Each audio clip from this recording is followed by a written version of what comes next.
bearded master called Gon to himself, informing the boy that he had one extremely important and responsible task for him that required special attention. He had prepared several fresh rice cakes in advance, and explained that Master Han-Oh currently had guests, so the boy needed to deliver these treats to them as quickly as possible. Taking the treat in his hands, Gon sincerely rejoiced at the opportunity, because since the moment he descended to the main temple, he had catastrophically lacked time to visit his old friend. The bald monk strictly ordered the boy to be as careful as possible on the way, and added that he was counting very much on his wit and speed in carrying out this task. Heading forward, Gon involuntarily wondered whether Master Gyeongmok loved rice cakes as much as others, and if it were not for the order, he would gladly have shared them with him too. Walking along the mountain paths, Gon enjoyed the incredible views around, feeling as if he had suddenly found himself in a wonderful and sacred world of the celestial beings. But not only the young man admired this beauty, the majestic landscape on the mountaintop was also silently enjoyed by Han-Oh and his mysterious guest who had just arrived. These two old masters had accumulated many important topics for discussion, as Han-Oh sought to finally find out what was really happening in the world without his knowledge. The guest assured that he had always been on Han-Oh's side, reminding that he was once considered the best among warriors, and was a true idol for all the talented youth of the Celestial Empire. Having learned the troubling news from Yun Khan, he realized that Han-Oh was probably still completely unaware, so he decided to come personally to warn and help him. The old man admitted that he himself did not know all the details of this complicated game, but he was certain of one thing after him: another dangerous person would definitely appear here. Telling this story, he deliberately prolonged every word and very slowly presented the facts, creating an atmosphere of unbearable anticipation and tension around their conversation.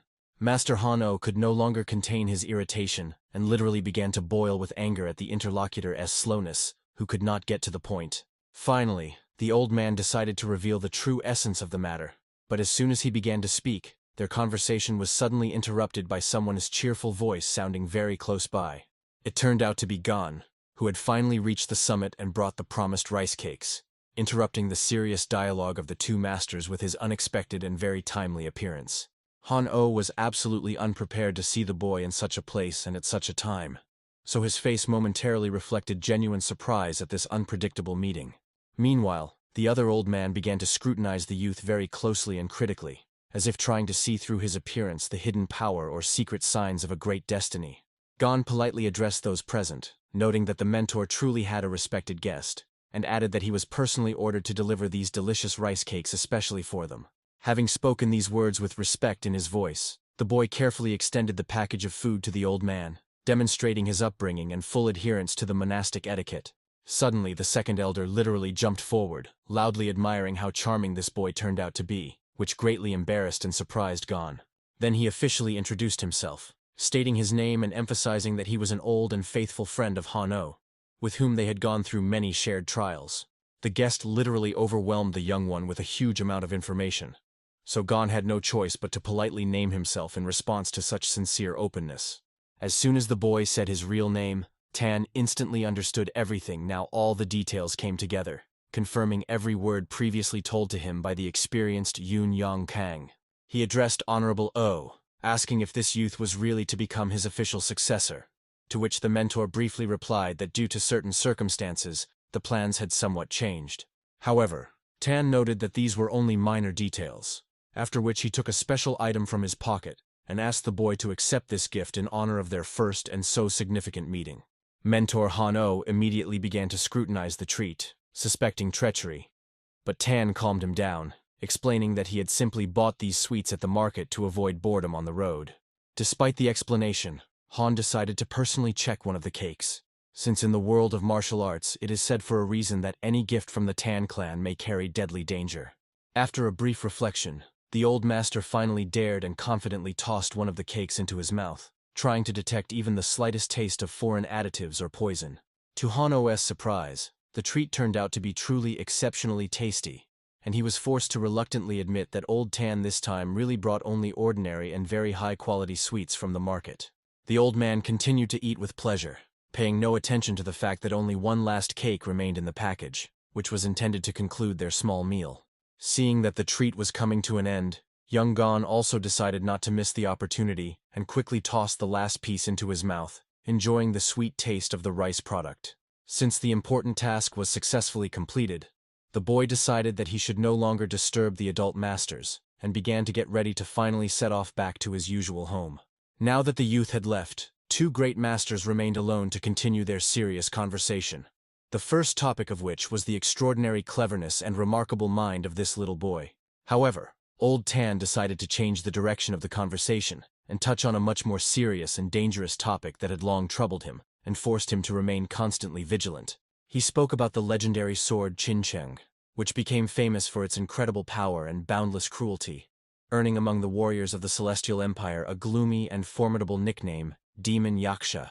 Reminding Han-Oh of his long-standing hatred for this enemy, the old man added that soon another dangerous man, known to all masters by the name Fen Zhen, would arrive here after him.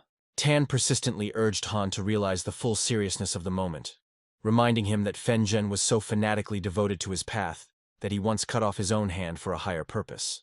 Han-Oh began to recall vague rumors about this event. As in the past, there had been many talks that the master supposedly completely lost his mind during another exhausting and extremely difficult training. The most terrible thing in this situation was that even young Gon now faces mortal danger, and there are significant reasons for this rooted in the distant and bloody past of their schools. Meanwhile, Gon, having moved some distance away, pondered whether he should now visit his other mentor, since they had not seen or spoken to each other for quite a long time. Suddenly he stopped and began to suspiciously sniff his own hand, feeling a strange and unusual aroma, the nature of which he could neither understand nor logically explain to himself.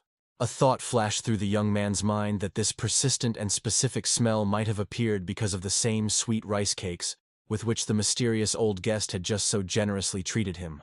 Because this sharp aroma was becoming increasingly irritating, the boy decided to immediately change his route and headed to the nearest mountain stream to wash thoroughly as soon as possible.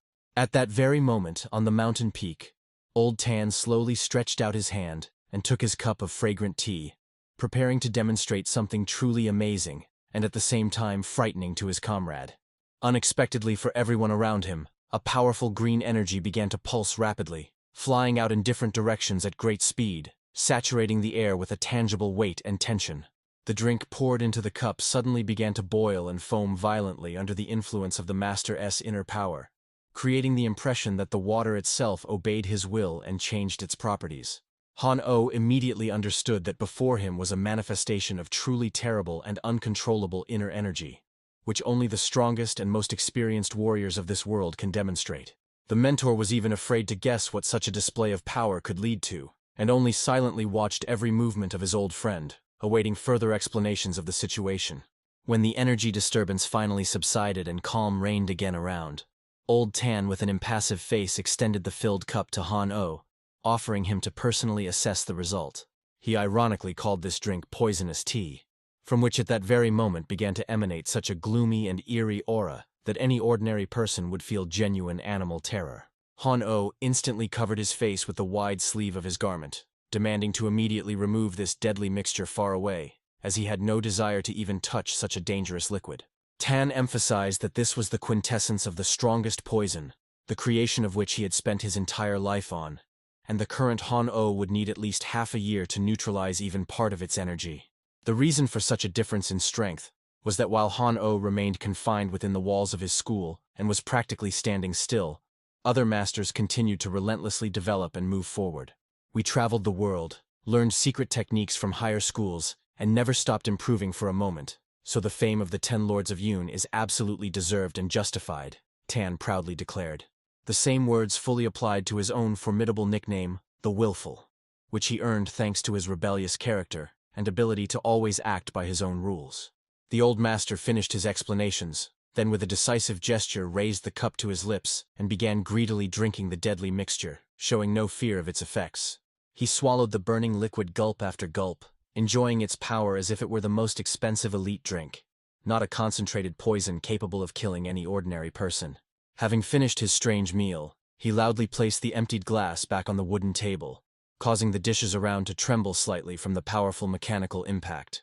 Then he called on Han in the most serious tone not to ignore his warning, because the ruthless Fen, known as the Soul Sword of Qinshan, was already making his way straight to the walls of the Shaolin Monastery. It was on this ominous note that their tense conversation was finally concluded.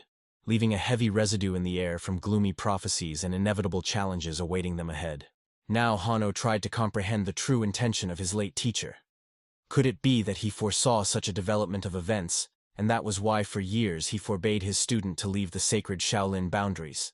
Could it be that once the greatest and most revered order of the Celestial Empire now evokes only such blatant contempt and disdain from former allies, as this old master so boldly recounted? While they were still on this lonely mountain peak, the masters managed to discuss another important topic that trailed behind them, like a long shadow from the past, and required immediate resolution. This new topic, brought by the mysterious old Tan, forced Hanno to delve even deeper into his own thoughts, trying to find a way out of the trap that fate itself had set for him. Looking at Hanno's deathly pale face, Tan finally felt how a fragment of that ancient grievance and burning hatred, which he had nurtured in his heart for years, was finally beginning to slowly release him. It seemed the holy sword was right, having found himself in voluntary exile within the walls of Shaolin by the last will of his teacher. Han-Oh had completely abandoned daily training and lost his former legendary power. Tan bitterly thought about how difficult it had been for him to restrain his fighting impulse and not end the life of this former hero with a single precise strike, to forever end their confrontation. Just the mention of Han made the uncontrollable thirst for killing boil again in Tan's heart, since all 10 Lords of Yoon had reached their current heights fueled solely by hatred for this man. He was firmly convinced that their story would not end here, as ordinary revenge for past sins could no longer fully satisfy his ambitions and thirst for justice. Suddenly, at this tense moment, he began to catch a familiar scent in the air that instantly made him alert and start analyzing the surrounding situation with his characteristic vigilance. The master quickly realized that young Gon had most likely run exactly in that direction, not even suspecting that every step he took was now easily tracked using the clan Tan's hidden methods. The thing was that the unbearable stench had been deliberately sprinkled on the boy to have the ability to control each of his movements and know the target's location at any moment in time. Among the warriors, legends circulated that escaping pursuit by the Tan clan was practically impossible, as their unparalleled skill in handling rare poisons made any attempt to hide futile. Meanwhile, the young Han, suspecting nothing, was desperately trying to wash his clothes from that strange and sharp smell that had been bothering him so much during his recent journey along the forest paths. The youth sincerely hoped that after thorough washing in cold water, this persistent aroma would finally disappear forever, allowing him to feel comfortable again and not attract unnecessary attention. It seemed that the task was almost done, and now he only had to wash himself well to finally get rid of the remnants of that unpleasant smell that had literally soaked into his own skin and hair. Without hesitation for a second, he took a decisive step and boldly jumped from a high rocky cliff straight into the embrace of a turbulent mountain river, which swiftly carried its cold waters far down the slope.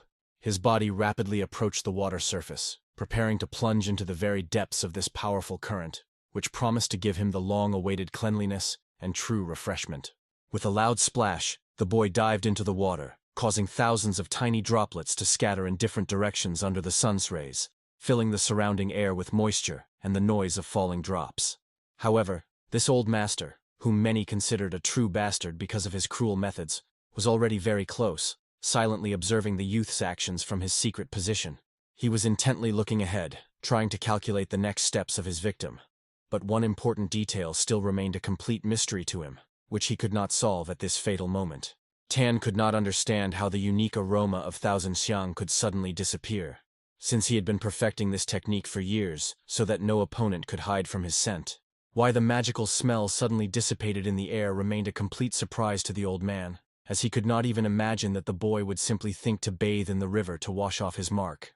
Even the experienced elder refused to believe that this young boy could so quickly sense the specific smell that is almost impossible to catch with an ordinary human nose. He realized the absurdity of the situation, since finding the target using the sense of internal energy key would only be possible if the boy possessed an aura equal to Han-Oh himself. Suddenly, an important thought flashed through his mind. Han-Oh recalled that he had sent Gon to the secluded Gyeongmok monastery, which was a tiny hut on the steep slope of the sacred mountain. The old man clearly understood that if the boy was not in that place, it meant he was still continuing his slow descent from the very summit, and he could be intercepted somewhere halfway down to the foot. Wasting no time, he rushed with all his might to search for the boy, fully understanding if Han-Oh found out about his secret presence here, he would definitely suspect something bad and intervene. Meanwhile, the carefree Gon was calmly standing by the riverbank, where he had just thoroughly bathed and finally completely washed off that strange and intrusive smell that had irritated him so much. The young man sincerely did not understand where this specific scent on his clothes had come from at all. But now he felt only the pleasant freshness of the mountain water and the long-awaited relief throughout his body. However, suddenly, in a moment of complete silence, the boy caught a barely audible sound nearby, which made him instantly become alert and focus all his attention on the surrounding dense thickets. He felt that this place was perfect for slightly recharging with the energy of qi, since in the temple itself there were so many people now that pure power seemed catastrophically insufficient for everyone. And at that very moment of deep meditation, Gon's stomach treacherously growled, reminding him that the physical body needed nourishment just as much as his internal energy channels. Realizing that this process would not take much time, the boy decided to properly feast on the surrounding natural energy to restore his strength before the long journey back to his mentors. He slowly approached a gigantic ancient tree that had spread its mighty branches over the water itself, and calmly sat down under its dense shade, immersing himself in a state of deep calm. Sitting more comfortably, Gon carefully looked around, trying to feel the harmony of this place and notice any details hidden among the stones and roots of the old forest giant. Suddenly, his gaze stopped on the amazing grasses growing nearby, standing out among the other greenery with their unusual appearance, as if they possessed a special, hidden power. But the boy began to decisively shake his head in different directions, convincing himself not to touch the find, since at first glance it was clear that this bright plant was extremely poisonous and dangerous. Although the mentor strictly forbade him even to touch such herbs, Gon literally salivated from the feeling of that powerful concentration of energy hidden in these dangerous fruits. The boy did not even suspect that at that very moment, the old cunning bastard from the Tan clan was approaching him with incredible speed, turning into a real shadow among the mountain forest. And then the pursuer suddenly stopped in place, feeling something with his supernatural senses that made his predatory smile even more expressive and confident in victory. The same scent of thousand xiang that he had so carefully prepared reached his nostrils again, and now no water could hide from the poison master the presence of his little victim. Clearly realizing from which side the smell was coming, the old man without hesitation rushed in that direction, covering the distance with one powerful leap, like a hungry beast that finally smelled its prey. And little Gon at that moment had finally fed on energy, and decided that now he needed to return as quickly as possible, and greet his mentor so that he would not start worrying about his long absence. But at that very moment, right in front of him, as if from under the ground, appeared the same old grandfather, whose gaze promised nothing good, despite all his feigned friendliness and calm voice.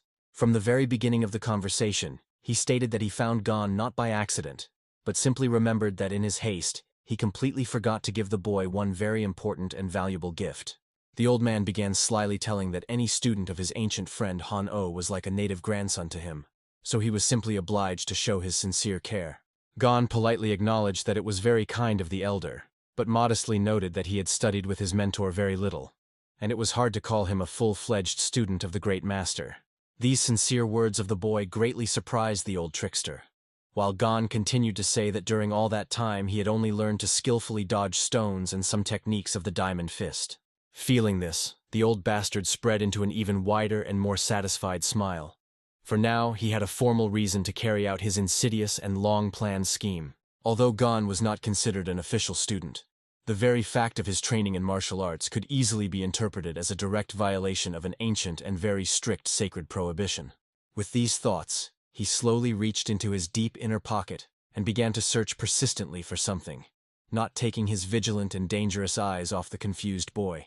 He perfectly understood that Honorable O was very close by, so he had no time for long ceremonies, and needed to finish this matter as quickly as possible before anyone intervened.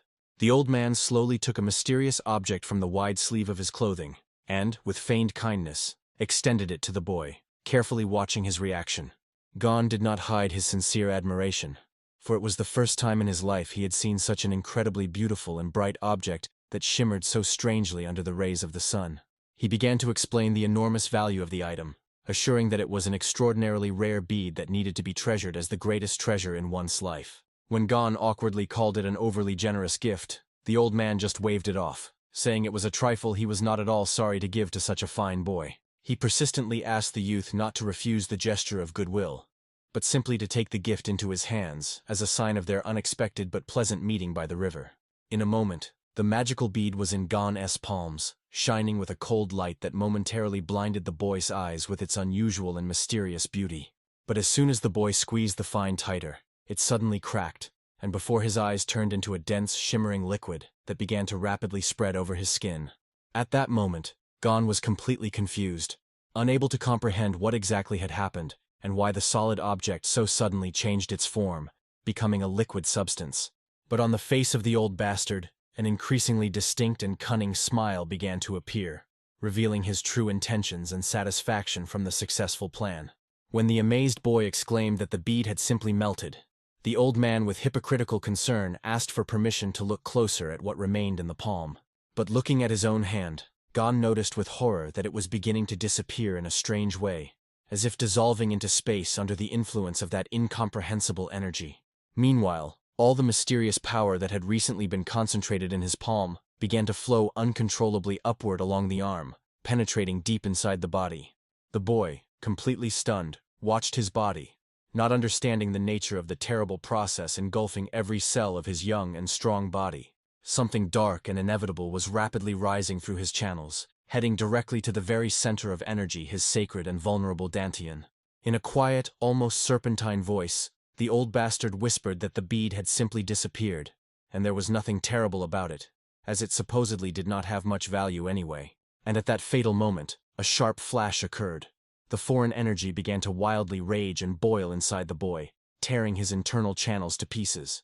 The destructive force instantly spread throughout the body, causing Gon's skin to take on an unnatural green color, signaling the effect of deadly poison. All living things around the boy began to wither instantly. The green leaves on the trees became rotten and crumbled to dust within seconds, under the influence of the terrible aura. The boy was overwhelmed by an incredibly powerful sensation, but it was devoid of any warmth, bringing only unbearable pain, from which he just wanted to stop breathing. He let out a loud scream of despair, and the pupils in his eyes completely disappeared, leaving only eerie white eye sockets staring into the void with unspeakable pain and fear.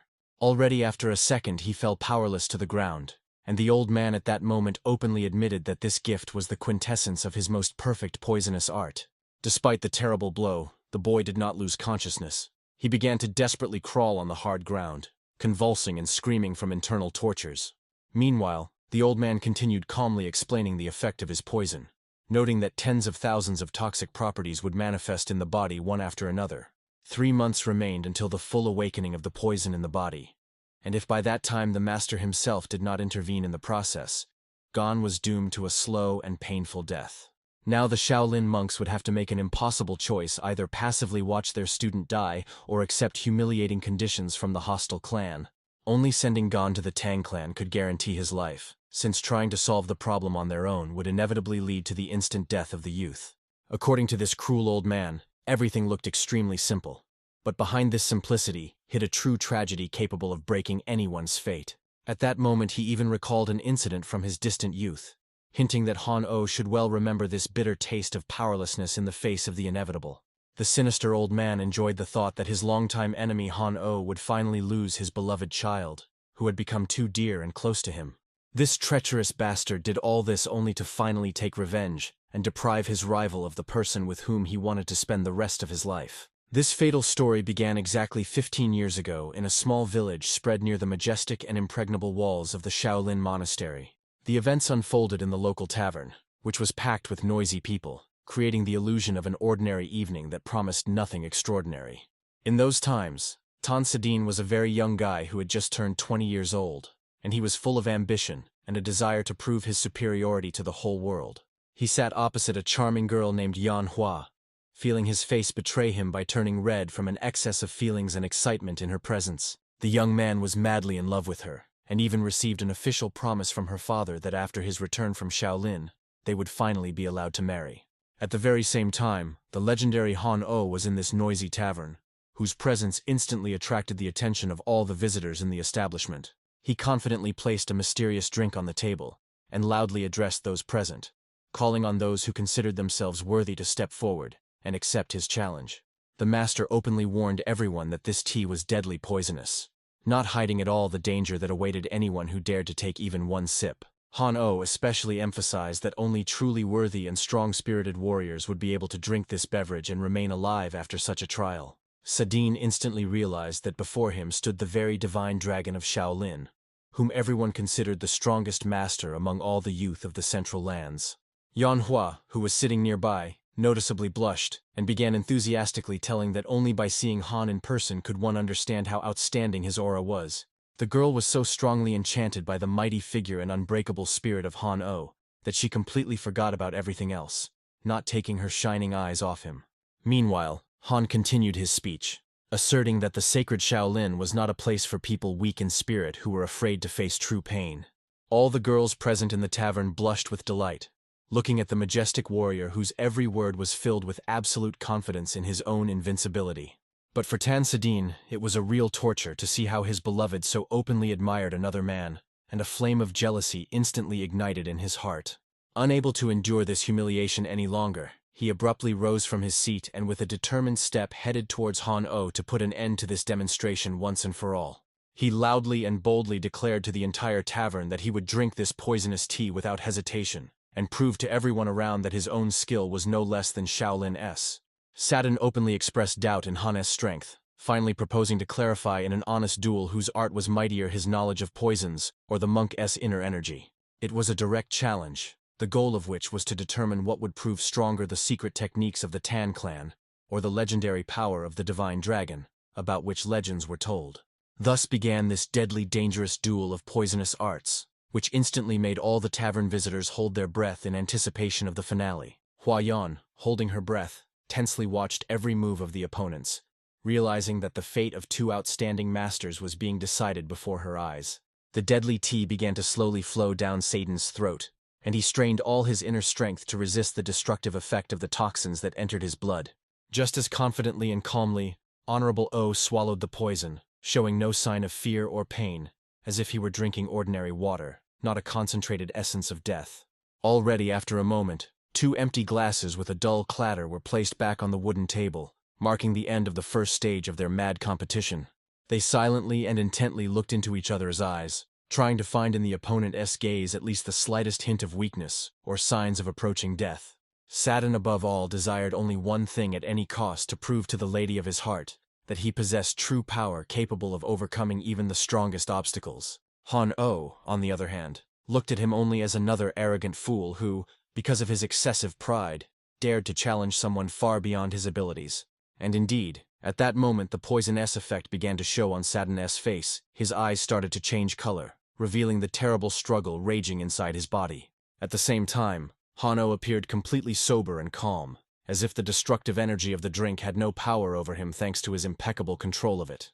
On the contrary, above the monk's head, a powerful and majestic golden energy began to clearly manifest, indicating his absolute dominance in this duel. A bright and confident smile of a true victor played on Han-Oh's face at that moment, who did not even doubt his own absolute superiority over the arrogant opponent. Which could not be said at all about Tan, who failed to neutralize the effect of the mysterious poison in time, which rapidly began to destroy his body right during the fight. Exhausted and stunned, the boy suddenly fell to his knees, clutching his stomach tightly with his hands due to unbearable and sharp pain that paralyzed his body and will to continue fighting.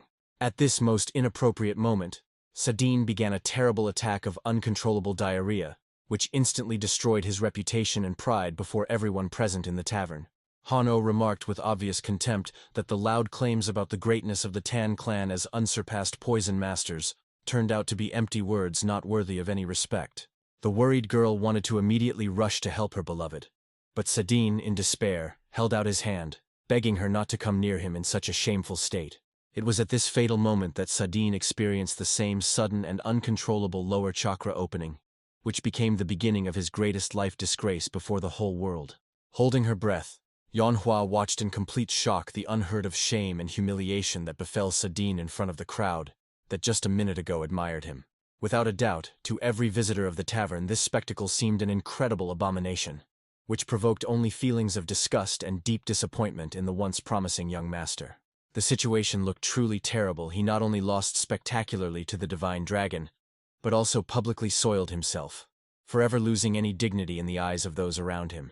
With loud cries of despair and pleas to never approach her again, Manhwa ran out of the tavern in tears, forever severing any relationship with the disgraced representative of the Tang clan. Seeing the horror and undisguised disgust in the eyes of the only beloved person, Sadin felt his heart shatter into 1,000 small fragments, leaving behind only cold emptiness and pain. After this incident, he was shamefully expelled from his native family, and the humiliating nickname stuck to him like a magnet, while Lady Manhwa married a representative of a completely different clan. For him, it was incredibly unfair and painful, as he believed he had suffered an honest defeat in an open duel, although the consequences of this loss turned out to be too harsh. That is why he was able to come to terms with the loss of status itself. But in his wounded soul flickered one question, which he could neither endure nor forget throughout all those long years of wandering. 10 years of exhausting training in the dangerous southern jungles, where he perfected his art of poisons, did not help him understand exactly which technique Han-Oh used. Over time, he came to the bitter realization that surpassing Han-Oh in direct combat was practically impossible due to his colossal level of internal energy and mastery. Having no other way to unravel the mystery, Sadin chose a completely different path, deciding to pose as an old friend in order to finally get answers to the questions that tormented him. The last day came when Han-Oh came to say goodbye, and it was then that Sadin again asked about that very poison, declaring that he would not leave him alone until he heard at least some truth. Hearing the same question over and over again for many years was a real trial for Honorable O, which caused him only fatigue and deep incomprehension of such persistence. When Sadin literally began to beg for the truth, Han finally told how he managed to defeat the master of the Tan clan, who from birth consumed only poisonous snake venom instead of milk. The monk admitted that that day he simply poured into the drink everything he had with him, and among other things there was definitely an extremely powerful laxative, which caused such a violent reaction in the body. This information, heard firsthand, instantly paralyzed Sadin with genuine shock, making him freeze in place, realizing how vile and mean they had treated him. After that, he began to consider Han a real bastard, who even now could not fully understand why Sadin was so furious about events that the monk considered just a funny story from the past. However, for Sadin, it was not a simple adventure, because it was precisely because of this dirty trick that he lost forever the woman he loved above all in the world, and his right to a happy future in the clan. Because of the shameful nickname Shitty Dog, he never managed to marry, spending 10 years in lonely travels to the most remote corners of the world, burning with shame and thirst for revenge. What troubled him most was the realization that his whole life was destroyed, not because of losing in an honest duel of masters, but because of using the most vile and primitive trick.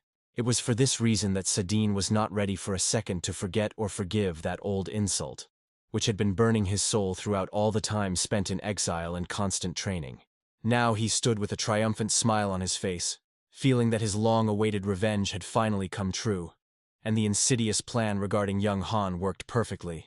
Now all that remained was to calmly wait for the difficult choice that the Shaolin monastery would be forced to make, finding itself in a dead end in the face of his most perfect poison. Tan already imagined how he would personally raise this child, who carries his unique poisonous essence, turning the boy into the most powerful and dangerous warrior of his native clan. He dreamed of seeing how the same monks who once despised him would watch in horror as this exile crushes the world of martial arts and glorifies the glorious name of the great Tan clan. But at that very moment of triumph, something absolutely unexpected happened, which made even such an experienced poison master instantly become alert and change his further plans.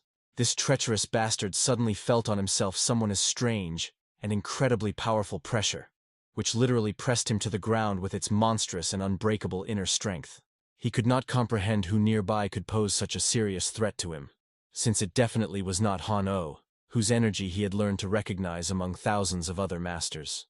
And at that very moment he realized that the ancient rumors about the existence of a secret and powerful hidden master within the walls of Shaolin most likely turned out to be pure truth. The only thing that somewhat calmed Old Tan was that they were now not on the territory of the main temple, where the influence and power of the monks would be simply unsurpassed and devastating. Casting one last glance at the unconscious boy, he quietly spoke words of farewell, expressing hope that their next meeting with this unusual child would definitely take place. After some time, a bald monk arrived at the scene, but he found no one there except Gon, who lay helplessly on the ground, struggling against the effect of Tan's deadly and treacherous poison. The monk bitterly realized that some bastard had sneaked in here like a cowardly rat to pour out his hatred on an innocent child right under the nose of the entire majestic Shaolin order.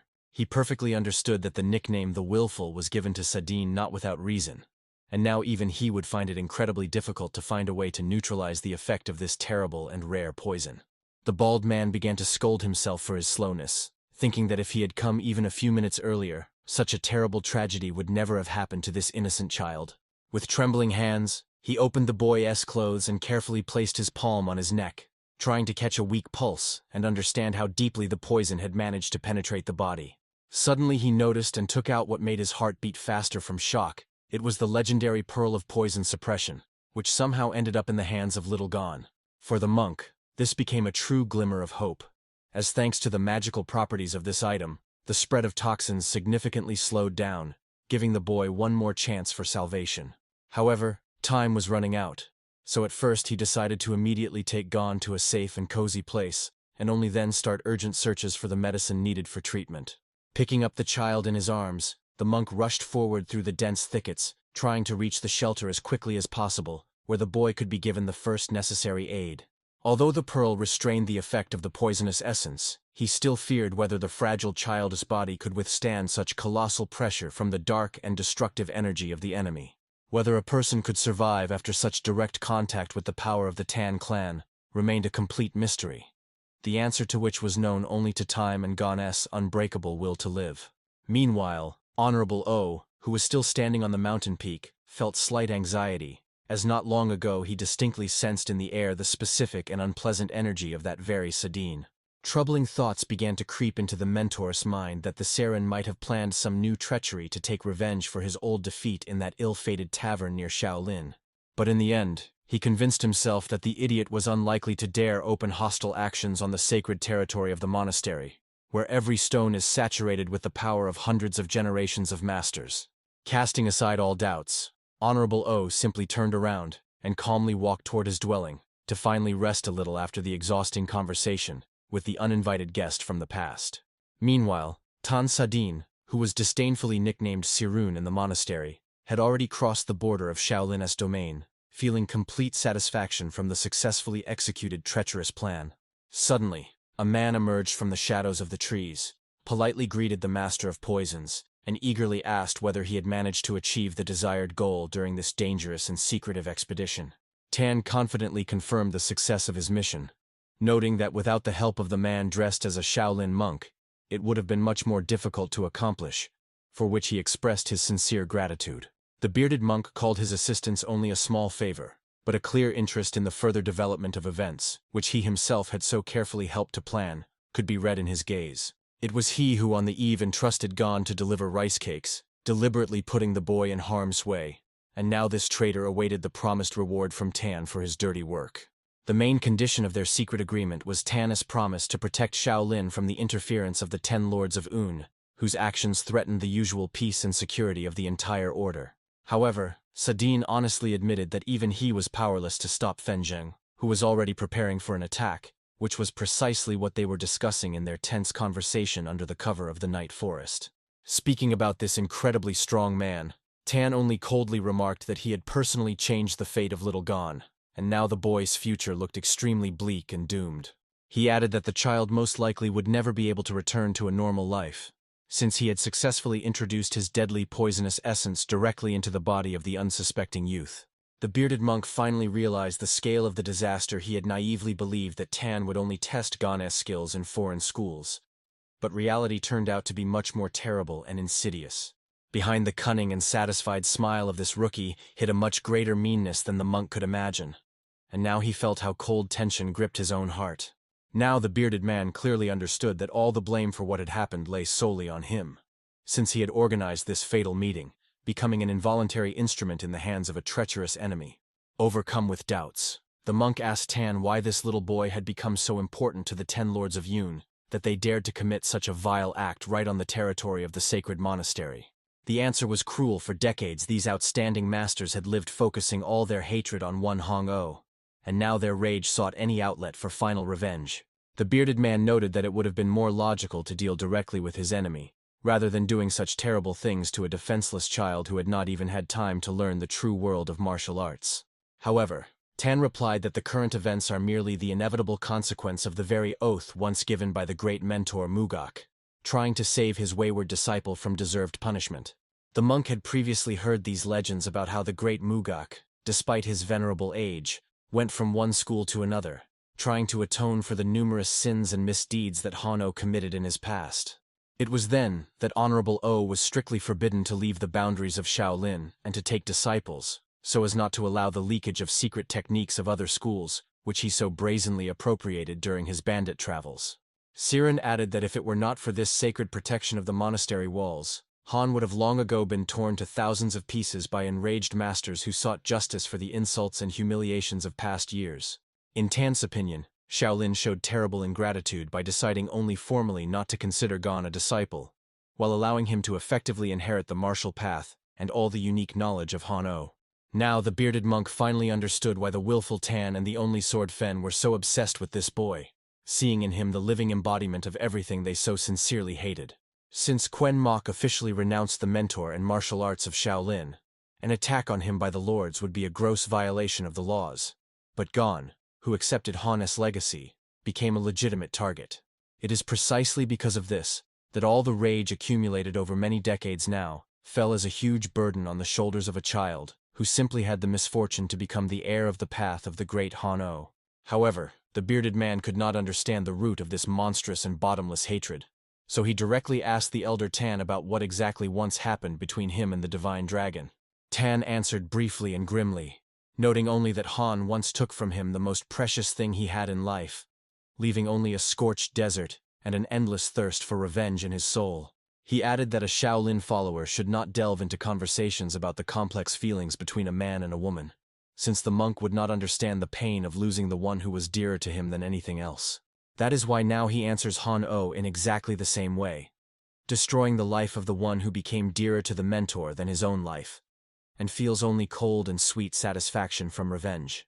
The bearded monk was already painting terrible pictures in his imagination of how Han-O once encroached on the wife of the willful one, and perhaps even cold-bloodedly killed her, creating this bottomless abyss of enmity. He was struck by the depth of this hatred, which seemed to him a true endless abyss, capable of swallowing anyone who dared to approach the secrets of these two great masters. But the real truth was much more prosaic and amusing. He did not even suspect that this whole tragedy began with Han simply making Tan disgrace himself in front of a girl in a tavern. With this, their tense and meaning-laden conversation was finally concluded, and each remained with his own thoughts regarding the further fate of the unfortunate boy poisoned by the essence of the Tan clan. And although Sadine admitted that harming a child was an extremely vile act, he still expressed a faint hope that Shaolin would find the strength and wisdom not to let Gon die so easily. Meanwhile, the bearded monk came to a difficult conclusion. If the Tan clan had already intervened in this game, then Gon could no longer remain safe on the monastery grounds, where danger awaited him. He decided that for the peace of Shaolin and the boy's own future, the best solution would be to send him directly to the Tan clan, where he could receive the necessary treatment and survive. The monk believed that in this way, Shaolin would no longer suffer from the constant threat of attack by the 10 lords, and the conflict that had been brewing for years would finally receive its logical and peaceful resolution. He sincerely convinced himself that he was acting correctly, although it was completely unclear whom he cared for more, the prestige of his native monastery, or the life of the little child whom he himself had betrayed. After some time, the events moved to the Pavilion of Merciful Clouds, one of the oldest and most mysterious places among the 36 halls of Shaolin, which had its long and majestic history. This sacred place was so secret and important that no living soul had the right to cross its threshold without the direct and official consent of the abbot of the Shaolin monastery himself. At this time, the old master bent over the helpless Gon in the depths of the inner chambers, which were already almost completely filled with the dense, ominous, and deadly poisonous energy of the Tan clan. The fact that the young boy managed to hold out so long under such colossal pressure from a toxic force caused sincere surprise and genuine admiration for the child's will in the experienced mentor. The old man clearly understood that decisive measures needed to be taken immediately, and bitterly realized that to save Gon's life, he had only one extremely risky way left. He hesitated seriously, knowing that sooner or later this child would enter the big world, and passing on such a powerful and dangerous force was extremely risky for the entire battle order. However, in the end, the understanding that human life is the highest value outweighed all doubts, and the master finally dared to take this desperate and fateful step for the sake of the boy. After some time, The old man decisively headed to the head of the monastery, intending to ask him only one direct question and express one extremely important request that could not tolerate delay. His first question was sharp and direct. He wanted to immediately find out whose exactly foolish idea it was to involve the treacherous troublemaker from the famous and dangerous Tan family in this dangerous matter. Hearing these harsh words, the head of Shaolin seemed momentarily tongue-tied, not knowing how to respond to such a direct accusation that instantly exposed his own enormous short-sightedness. However, recovering from the unexpected question, he was forced to reluctantly admit to the mentor that the situation was his personal, extremely serious, and truly fatal mistake. To the question of why he did not stop Tan earlier, the head replied that he did not want to reveal his awareness, since it was the current students who would have to lead all of Shaolin in the future. Such a confident explanation only further angered the old master, who clenched his teeth tightly in outrage, barely restraining his righteous anger before the person responsible for the fate of the order. Unable to hold back any longer, he struck the table with all his might, pouring all his fury and disappointment into the loud sound that echoed throughout the spacious office of the head. Despite all the justifications, the old man coldly declared that this time the abbot had made an unforgivable mistake, and now he was ready to tell the whole truth about what really happened. The old man clearly understood that Shaolin is currently experiencing an extremely difficult period of generational change, when unprecedented confusion and deep misunderstanding of the true purpose reign within the monastery walls. Although he had long ceased to be officially considered a monk, the elder persistently explained to the head that there are inviolable principles that Shaolin has no right to abandon if it wants to remain true to itself. The head of the monastery listened carefully to these stern words and was forced to silently acknowledge the complete correctness of his interlocutor, as his arguments were supported by centuries-old wisdom and experience. It became clear now that the abbot was aware of the full danger of the situation, but despite this, he still allowed an innocent child to remain without proper protection in the face of a deadly enemy. After the mentor left the boy, all the fury of the martial arts world fell upon the inexperienced student. Although the presence of even one master of Han-S level nearby could have fundamentally changed the situation, Geon had to experience the full cruelty of this world firsthand, and seeing these sufferings with his own eyes, the head of Shaolin could no longer find the strength for excuses or any objections. The elder once again sternly emphasized that he formally had no right to interfere in the internal affairs of the monastery, but his visit to the abbot was caused by an extreme necessity that could not be kept silent about. After the head once again expressed his sincere apologies, the old man reported that he had already managed to move Geon to the Hall of Merciful Clouds to provide him at least temporary peace and safety. From the point of view of martial arts, the treacherous Sadin had already reached the stage of complete renunciation, so his unique poison was practically impossible to neutralize by ordinary energy purification methods. However, the experienced guardian continued to insist that even in such a seemingly hopeless situation, there still remains one hidden way to save the boy's life. At that very moment, a terrible thought arose in the head of the monastery, and he began to realize with tension what desperate step the legendary elder was about to take. The head anxiously asked if the master really meant the forbidden technique of tendon transformation and complete bone purification, which is considered the highest secret of their spiritual order. This technique is the pinnacle of Shaolin's inner teachings, and only the abbot or the eldest members have the right to study it, as it grants a power capable of changing the very nature of the human body. The abbot recalled that even the great Hong-O once mastered only the transformation of tendons, but he did not intend to obstruct the will of the guardian if he was ready to take personal responsibility for it. Then the guardian added that the transmission of the technique itself does not guarantee the child's survival, as the legendary pill of return to the origin, passed down among abbots, will be needed for a successful outcome.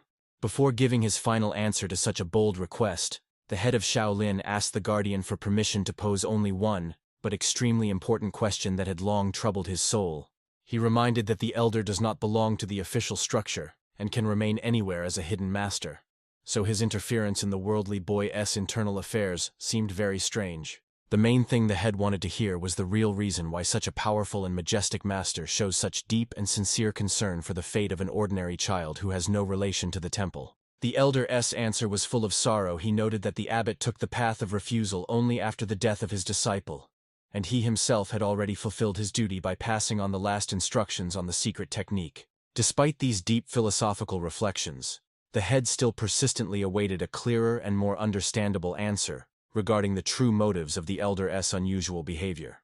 He involuntarily recalled that memorable day when he first met this legendary master, whose figure was always shrouded in a thick veil of mystery and unfathomable inner strength. At that time, he was incredibly impressed and somewhat frightened by the aura emanating from the elder, which made everyone feel their own insignificance in the face of true art. It was at that significant moment that the elder handed the monastery head the last secret instructions on performing the bone purification technique, which became a turning point in the development of the entire order. After receiving this invaluable knowledge, the abbot's progress accelerated significantly, and soon he had no equals among all martial arts masters within the central lands of the country. Since their first significant meeting, a long 10 years have passed, during which the elder never once showed active interest in the affairs and events of the surrounding world. And only now, after so much time, has the one appeared who was able to once again feel the hidden presence of the elder, despite the master making every effort to remain unnoticed by others. The elder openly admitted that it was the young Gon who became that unique person who felt his aura, and this discovery made the master look differently at the potential of this unusual boy. He emphasized that after such a manifestation of supernatural sensitivity from the child, he simply cannot remain indifferent and passively watch as this incredible young life fades away. This became especially unbearable now, as the talented child was slowly and painfully dying right before his eyes, becoming a victim of insidious revenge and ancient quarrels of the great masters of the past. Sighing heavily, the head of Shaolin was forced to admit that the elder himself was now extremely displeased with the events and moods prevailing inside the monastery, destroying its ancient glory and greatness. The elder sternly remarked if the head considers his help to the child merely a manifestation of personal sympathies, then he has too low an opinion of the true motives and high spiritual values of his brother-in-arms.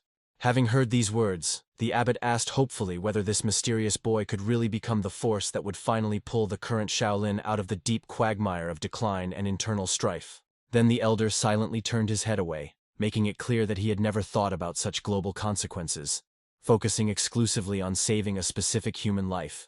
However, he was absolutely certain of one thing. If the unfortunate boy is left in such a terrible condition without proper help, he will inevitably die within the next few hours under the influence of dark forces.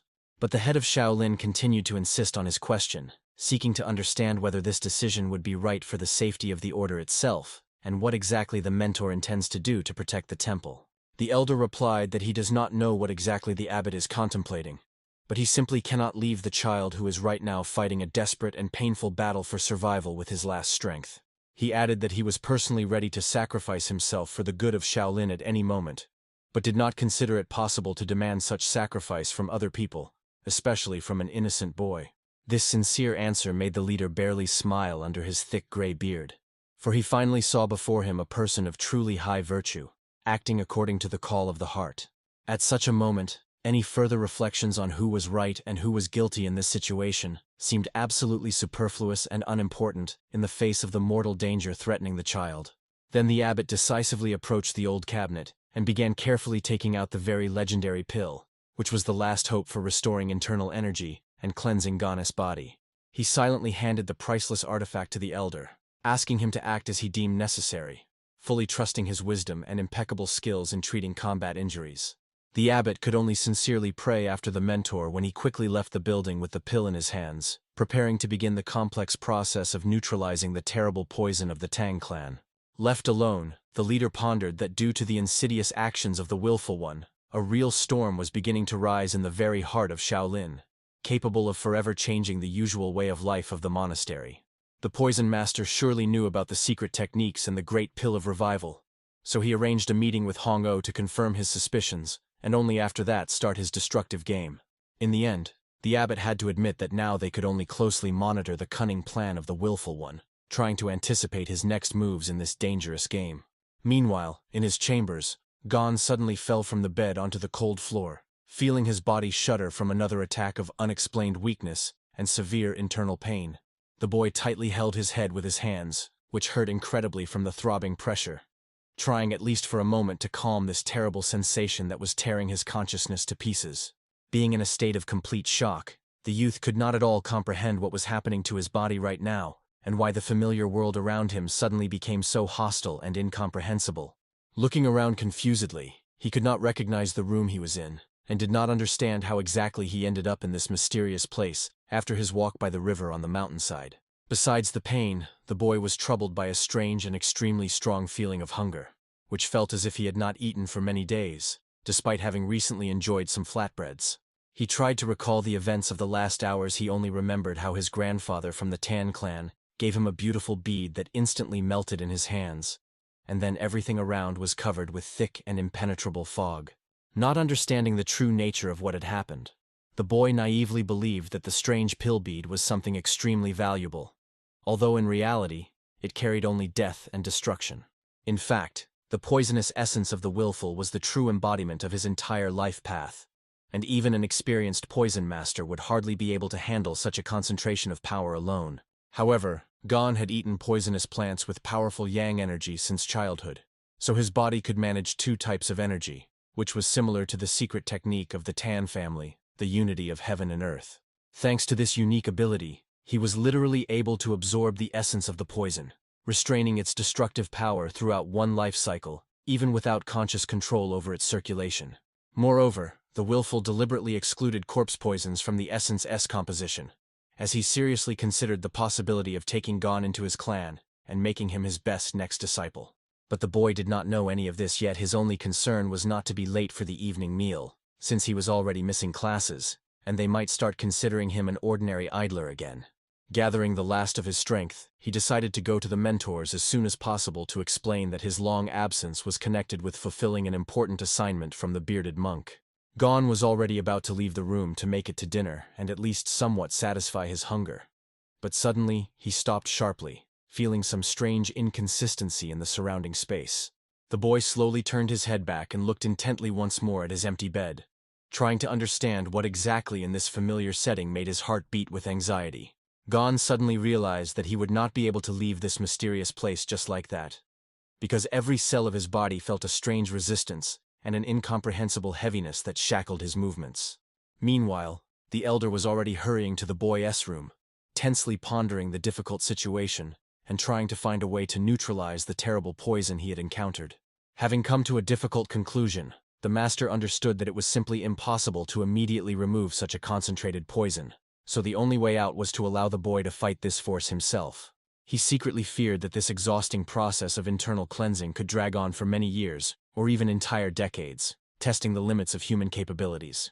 However, when he finally opened the door to the inner chambers, he discovered with horror that the bed was empty, and Geon himself was nowhere to be found, which was absolutely impossible for a person in his current state. A disturbing thought immediately crept into the elder's mind that the boy might have been treacherously kidnapped, as he did not believe that a poisoned child could get up and go somewhere on his own.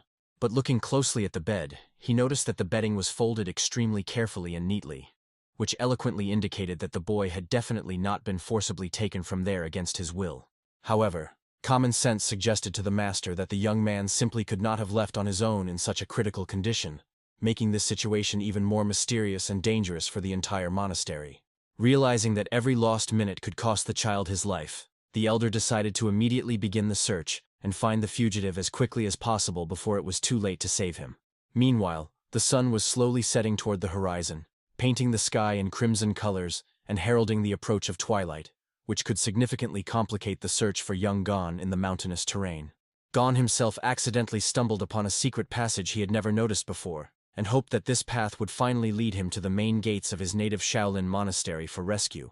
Moving forward, he keenly felt that something extremely strange and frightening was happening to his body, as if every muscle suddenly filled with unbearable weight, preventing him from even taking a normal step. The boy felt as if he had suddenly become incredibly heavy, and his own limbs no longer obeyed as skillfully as they had before during daily training or walks along forest paths. Despite this strong discomfort and inexplicable weakness, Geon still decided to hurry to make it in time for the evening meal and avoid unnecessary questions from the strict mentors. Moving forward, the young man had no idea what terrible and deadly energy was now emanating from him, poisoning all living things around him within seconds of his presence nearby. The poison S effect was so powerful that even the juicy green leaves on the trees instantly withered and fell right behind his tracks, leaving only a dead desert instead of a forest. Suddenly, a group of pilgrims appeared on the narrow path ahead of him, and Geon was very surprised by this unexpected encounter, as he did not expect to see strangers here at such a late hour. Seeing the crowd, he was momentarily confused, but quickly pulled himself together. Realizing that he needed to pass by them as inconspicuously as possible to avoid attracting any unnecessary attention, he decided to slip through the group of people so quickly and skillfully that they would not even have time to see his face, or at least understand who had just run past them in the shadow of the trees. Meanwhile, the pilgrims calmly said goodbye to each other, discussing the beautiful evening service and feeling spiritual uplift, completely unaware of the deadly danger nearby. Gon slipped past the crowd with incredible speed, remaining only a vague shadow in the eyes of the people who did not even pay attention to the strange boy, who was so desperately rushing somewhere. However, within a second, those closest to him suddenly began to fall to the ground, suffocating from an invisible and extremely aggressive poison that instantly struck their internal organs. The pilgrims standing a little further away turned around in horror at the screams and saw this terrible sight, completely not understanding what force had so suddenly and cruelly struck down their friends on the path. One elderly man was the first to suffer. The color of his face instantly changed to a sickly shade, and his breathing became heavy and intermittent under the influence of the invisible toxic aura of young Gon. Already in a moment the old man helplessly fell to the hard ground, barely restraining the unbearable pain that tore his body from within, and vainly trying to understand the cause of his sudden ailment. The mustached monk who was nearby immediately rushed to help the victim, trying to find out the cause of the tragedy, and at least somewhat ease the suffering of the unfortunate pilgrim dying in his arms. However, soon he himself felt a strange smell, so he quickly covered his mouth with his sleeve, only guessing what kind of terrible danger was now hovering in the air and killing all living things around them. Realizing the seriousness of the problem, the monk decided not to waste time and immediately report this terrible incident to the head of the reception hall, so that urgent and decisive safety measures could be taken. After some time, Master Kwanbo anxiously asked the mustached monk for details of what had happened, seeing how upset and frightened he was by this incomprehensible event. The messenger began to nervously explain that there were no external wounds on the bodies of the pilgrims, but all signs clearly indicated extremely severe poisoning by an unknown and very potent poison. Kwanbo deeply pondered the terrible consequences, since Shaolin was now overcrowded with ordinary pilgrims and students who did not possess techniques to protect their internal energy from poison. Most of the people on the temple grounds were ordinary laymen, whose bodies were absolutely unprepared to resist professional toxins, making them easy victims for the invisible threat. He understood if immediate measures were not taken, losses among people would be catastrophic, and Shaolin would not be able to avoid responsibility for the tragedy, although the identity and goals of the criminal remained a complete mystery. Kwanbo ordered the mustached monk to immediately deploy all fighters of the Mu generation to completely block the monastery entrances and gather the affected in one place to provide at least minimal assistance. His strict order was carried out instantly, and the temple grounds turned into a strict quarantine zone where every monk tried to act as precisely as possible, despite the growing anxiety and panic around. Rumors about the activity of the willful one in Sichuan province had already reached the master, and now he began to realize that these warnings were true, and the danger had come much closer to them. But Kwanbo could not fully believe in such cruelty. After all, even the treacherous Tan Sadin would hardly poison hundreds of innocent pilgrims indiscriminately and without a specific purpose. Meanwhile, the unsuspecting Gon slowly approached the central gates of Shaolin, feeling a strange fatigue that with each step increasingly shackled his once light and skillful movements. Suddenly he heard the alarming toll of a bell, the sound of which did not at all resemble the usual signal after the end of service, which made the boy wary, although he did not understand that he himself was the source of the problem. After some time, a huge crowd of ordinary boys and visitors gathered on the street, who in complete confusion demanded explanations as to why they were not being allowed to go home to their families. Instead of clear explanations, they received only a stern request to unconditionally follow the instructions, since all passages were blocked solely to ensure the safety of the pilgrims in this troubling time. The monks asked people to be patient and wait a little, but a real chaos and dissatisfied commotion had already begun among the crowd, which became increasingly difficult to control by the security forces every minute. The young monk on duty did not know what to answer the angry people, as the agitated crowd before him increasingly resembled a pack of hungry dogs ready to break free from the chain at any moment. The guards themselves were also not given any clear explanations regarding the reasons for the emergency state, so they could only silently carry out the order, wondering why these strange events began immediately after the service. At that moment, Gon quietly approached the monk from behind and politely asked if he could now go inside, since he was delayed due to an important assignment and wanted to get to his cell as soon as possible. The boy explained his delay by carrying out an order and simply asked for permission to slip through the gates, not feeling at all the deadly aura that now invisibly trailed behind every one of his movements.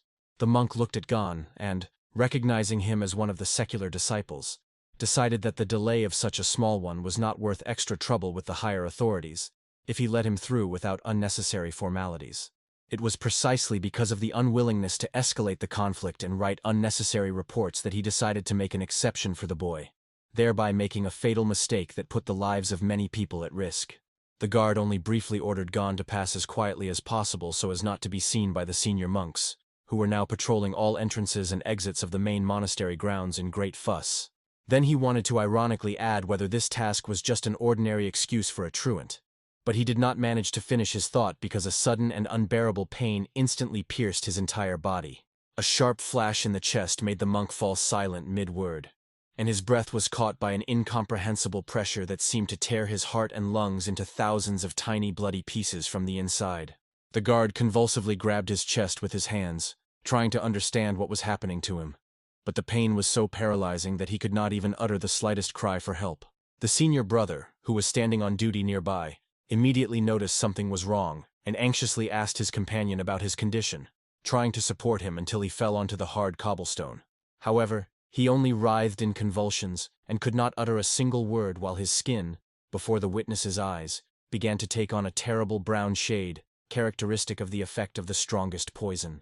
The events shifted to the training yard, where there was relative silence, which did not at all correspond to the tense chaos that had already begun to engulf other parts of the large monastery complex. It was here that Gon finally arrived, approaching a group of other students who were just coming out of the hall and were extremely surprised by his sudden appearance, as the boy had not been seen at any class since early morning. The young Vanmu was the first to run up to his friend, and with obvious concern asked what exactly had happened to him, as Gon looked extremely exhausted, and his face had an unnatural and very sickly appearance. In response, Gon could only mutter that he was incredibly hungry, as hunger became the only sensation that for a moment proved stronger than the strange pain that continued to tear him apart from the inside. Seeing that something was really wrong with his friend, Vanmu carefully placed his palm on Gon's head to check if he had a fever that could explain such strange behavior and appearance. And at that very moment, when the contact was made, the senior mentor appeared in the yard, who in a stern and anxious voice asked about the reason for the gathering and ordered all students to immediately return to their rooms. Seeing the senior mentor, Gon immediately approached him and anxiously asked if he was too late, to which he replied reassuringly, hoping to hear news about what was happening outside the temple. The boy said that the entrance to the monastery was completely blocked and there was real chaos around, so he himself did not fully understand the scale of the serious trouble that suddenly hung over the sacred abode. However, during this conversation, the senior monk began to closely examine the young man's face, noticing that his complexion had become unnaturally pale and sickly, which was extremely uncharacteristic for the energetic and healthy Gon. Since the mentor was already aware of the insidious plans to confront this innocent child with the dangerous willful master from the Tan clan, a terrible picture of what had happened instantly began to form in his mind. Understanding the deadly game unfolding right before his eyes made the old warrior's heart tighten with the anticipation of an inevitable catastrophe, which would now be extremely difficult to stop by his own strength. Confirming his worst suspicions, events began to occur right in the training yard that left no doubt that a real and extremely aggressive poison had penetrated the monastery grounds. Suddenly, the young Wanmu fell to his knees and began to writhe in unbearable internal pain, and Gon, not even realizing the danger of his approach, instantly rushed to his comrade to somehow ease his sudden suffering. The poor boy simply gasped for breath and could not utter a sound, vainly trying to explain to those around him what invisible force was tearing his internal organs apart and instantly depriving him of any ability to fight. Frightened, Gon looked away confusedly at the other students, who also began to feel strange weakness, while the senior mentor finally realized that the willful Tan had done something truly terrible and vile to this child. It became completely clear to the elder that the enemy had used Gon as a living instrument to spread the deadly essence, and now everyone who came near the boy automatically became the next victim of this treacherous game. The air around them began to distinctly carry the same sweet yet repulsive smell of the Tan clan, which the elder immediately recognized, understanding that the affected zone was rapidly expanding every second. The monk realized if the situation continued to develop according to this bloody scenario, very soon even he himself, despite his inner strength, would find himself in mortal danger from this poisonous aura. Gon ran up to the teacher with a desperate cry that all the novices around suddenly began to fall unconscious, not even suspecting that he himself was the source of the invisible death that destroys all living things in its path. The elder tried to expel the poisonous energy using his own inner strength, while bitterly realizing that the experienced mentor Yunho had made a fatal and irreparable mistake by trusting the master of poisons. He understood that the willful Tang did not intend to save Shaolin, but on the contrary was deliberately leading the Great Order to complete destruction, using the most insidious and dirty methods from the world of martial arts. Seeing how even the mighty elder brother Mu Jin was making incredible efforts to preserve his own life, Gon finally began to realize that they had all become part of someone's very cruel and bloody plan. Meanwhile, in the quiet and closed chambers of the head of the discipline hall, a heavy atmosphere of expectation prevailed, becoming increasingly unbearable due to the complete absence of any news about the events taking place in the monastery itself. Yunho could not understand the reason for such a long silence, as he believed that by this time the boy should have long been found, and the lack of any news only intensified his inner anxiety and anger. His heart was filled with an anxious feeling of inevitable disaster, which he could not silence with any meditation, feeling that the situation in the Shaolin Monastery was completely slipping out of any human control. The thought that he was forced to stay in place and could not personally lead the search party pressed on him even more, making every minute of waiting a real test for his usually steel will. Suddenly, hurried footsteps were heard outside his door, and a messenger appeared with urgent news that all the heads of the halls were immediately summoned to the main hall of the monastery to make extremely important and swift decisions. The envoy asked confusedly if the head had heard the sounds of the alarm bell and horn, which were now ringing over all of Shaolin, announcing that something truly terrible and unpredictable had happened within the walls of the sanctuary. Only one thought flashed through Yunho's mind. He was completely sure that the boy had finally been found, and now he was preparing to hear the details of the consequences that this fatal encounter with the enemy had led to. The night hall was drowned in shadow while inside they counted the first victims of poisoning. A monk reported the disaster with fear. 521 people and 230 elite students were affected. The dim light of a solitary candle only emphasized the unknown. The scale of the tragedy was rapidly growing. 9 elders gathered around the table. The dense poisonous aura of the patients did not allow even weak students to approach. One of the monks fiercely slammed the table, demanding an immediate search for the culprit. A neighboring master rebuked him. The poisonous energy blocked the area, making every step a deadly trap. The bearded monk was tense and silent, dripping cold sweat from his own helplessness. The hall exploded with screams. Shaolin stood on the brink of historical disgrace and destruction. The abbot at the head of the table closed his eyes, maintaining an absolute, almost frightening calm. Chaos raged around, but the leader's impassive face remained unshaken.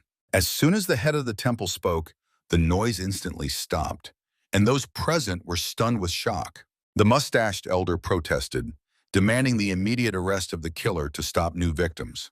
The abbot slowly stood up. The absence of deaths proved that the culprit did not wish to destroy the defenseless. A cold gaze from top to bottom forced everyone to submit. The secret plan was already ready. The abbot stunned the hall with the order to retrieve the sacred treasures, the great pill of restoration and the pill of revival. The monks froze in shock, not believing in the use of the order's main relics. The bearded elder listened to this with eyes wide open in amazement. From behind the heavy doors of the hall, a loud shout of agreement echoed. The abbot instantly distributed the wounded, the severe to the Vajra hall, the moderate to the ritual hall, the light to the training ground.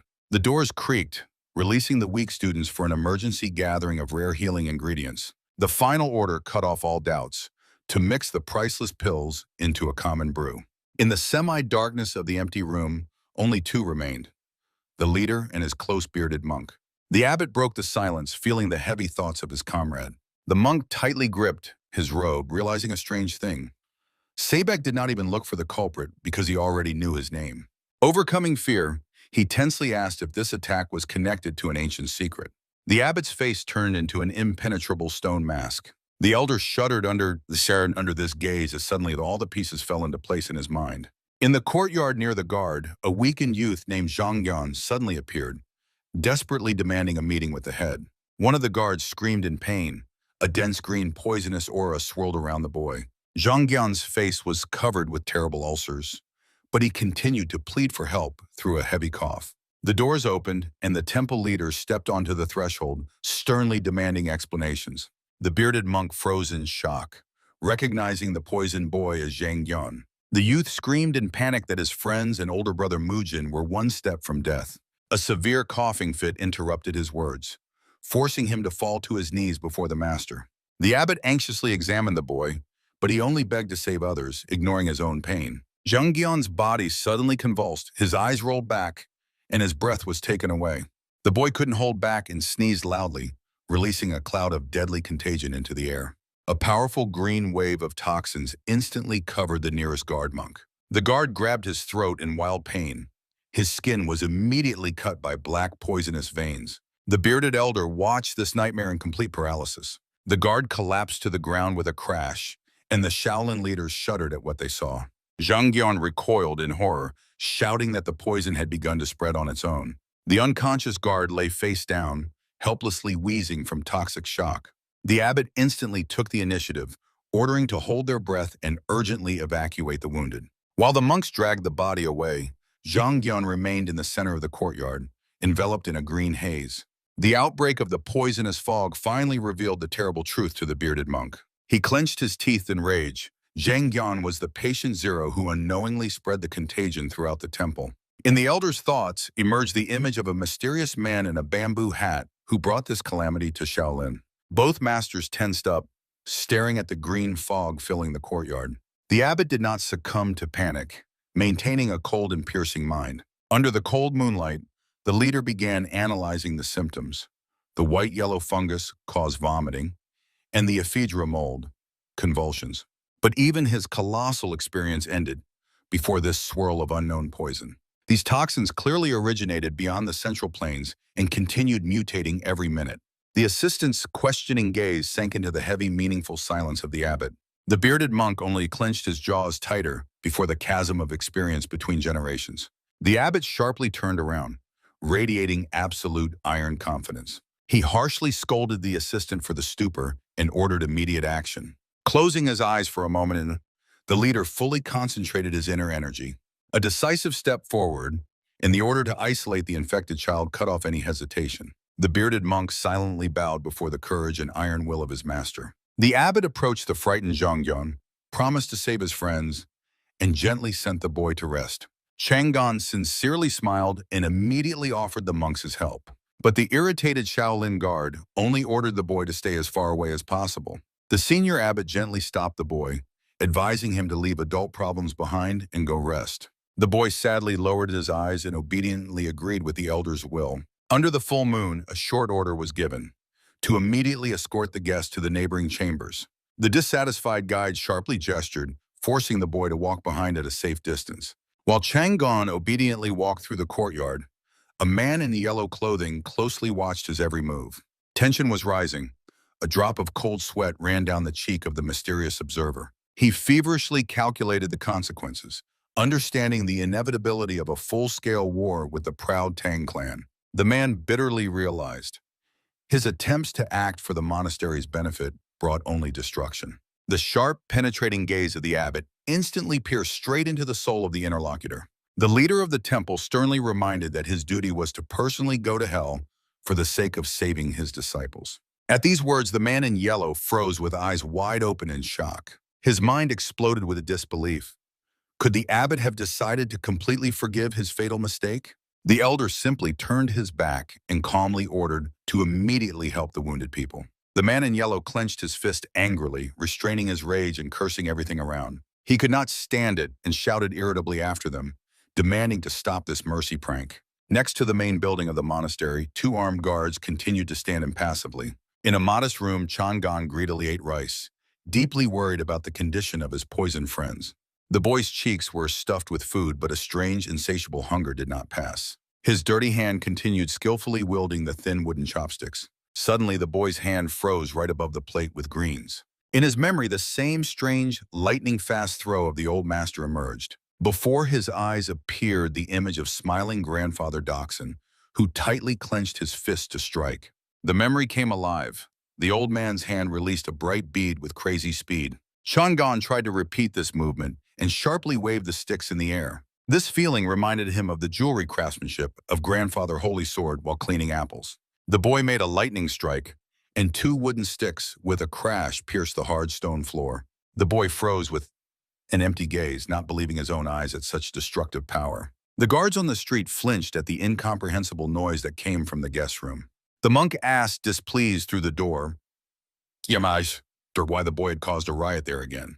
Meanwhile, inside this wall began rapidly covering with deep cracks from the furious strike. Shangon panicked and grabbed new sticks, expecting severe punishment for what he had done. Suddenly he touched his stomach. A bright aura burst out from there, bringing incredible relief to the body. Looking at the pierced walls, the boy felt an unexpected surge of determination. The boy decided to repeat the trick, but this time chose a safer tool, ordinary rice grains.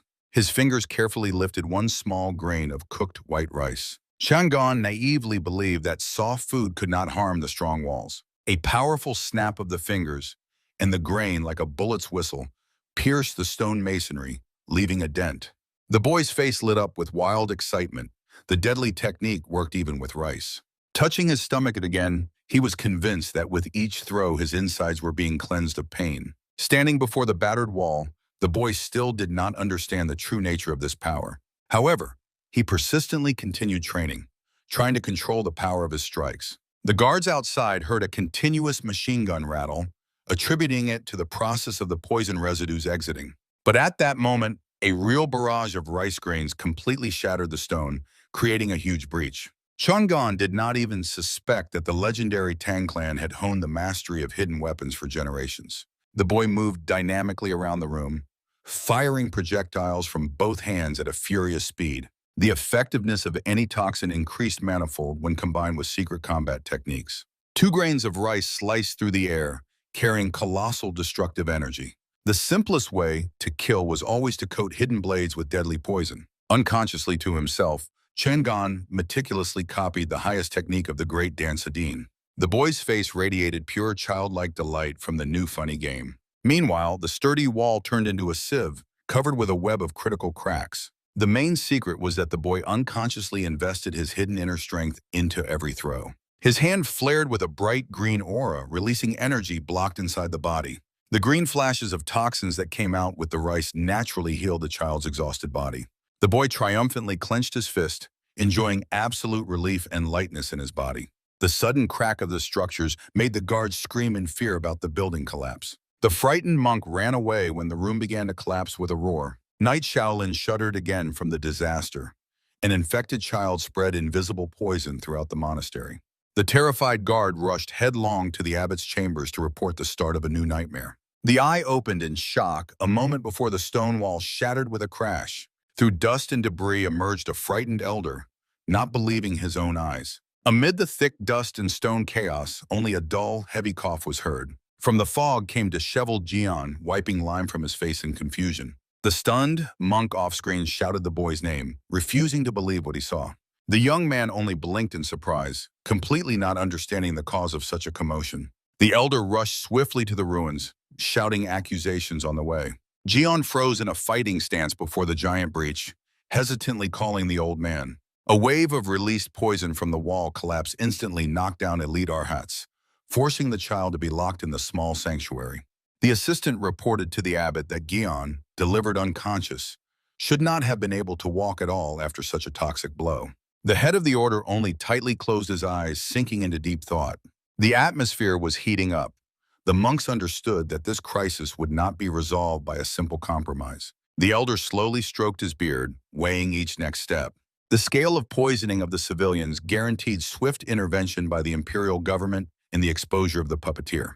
The war with the powerful Tan clan became inevitable, regardless of Dokseon's initial intentions. One of the masters gloomily admitted his own guilt for leaving the dangerous child unattended. The candle flame flickered at the main question: what to do with this threat next? The abbot sharply turned around, radiating iron, unwavering determination. An unequivocal order sounded.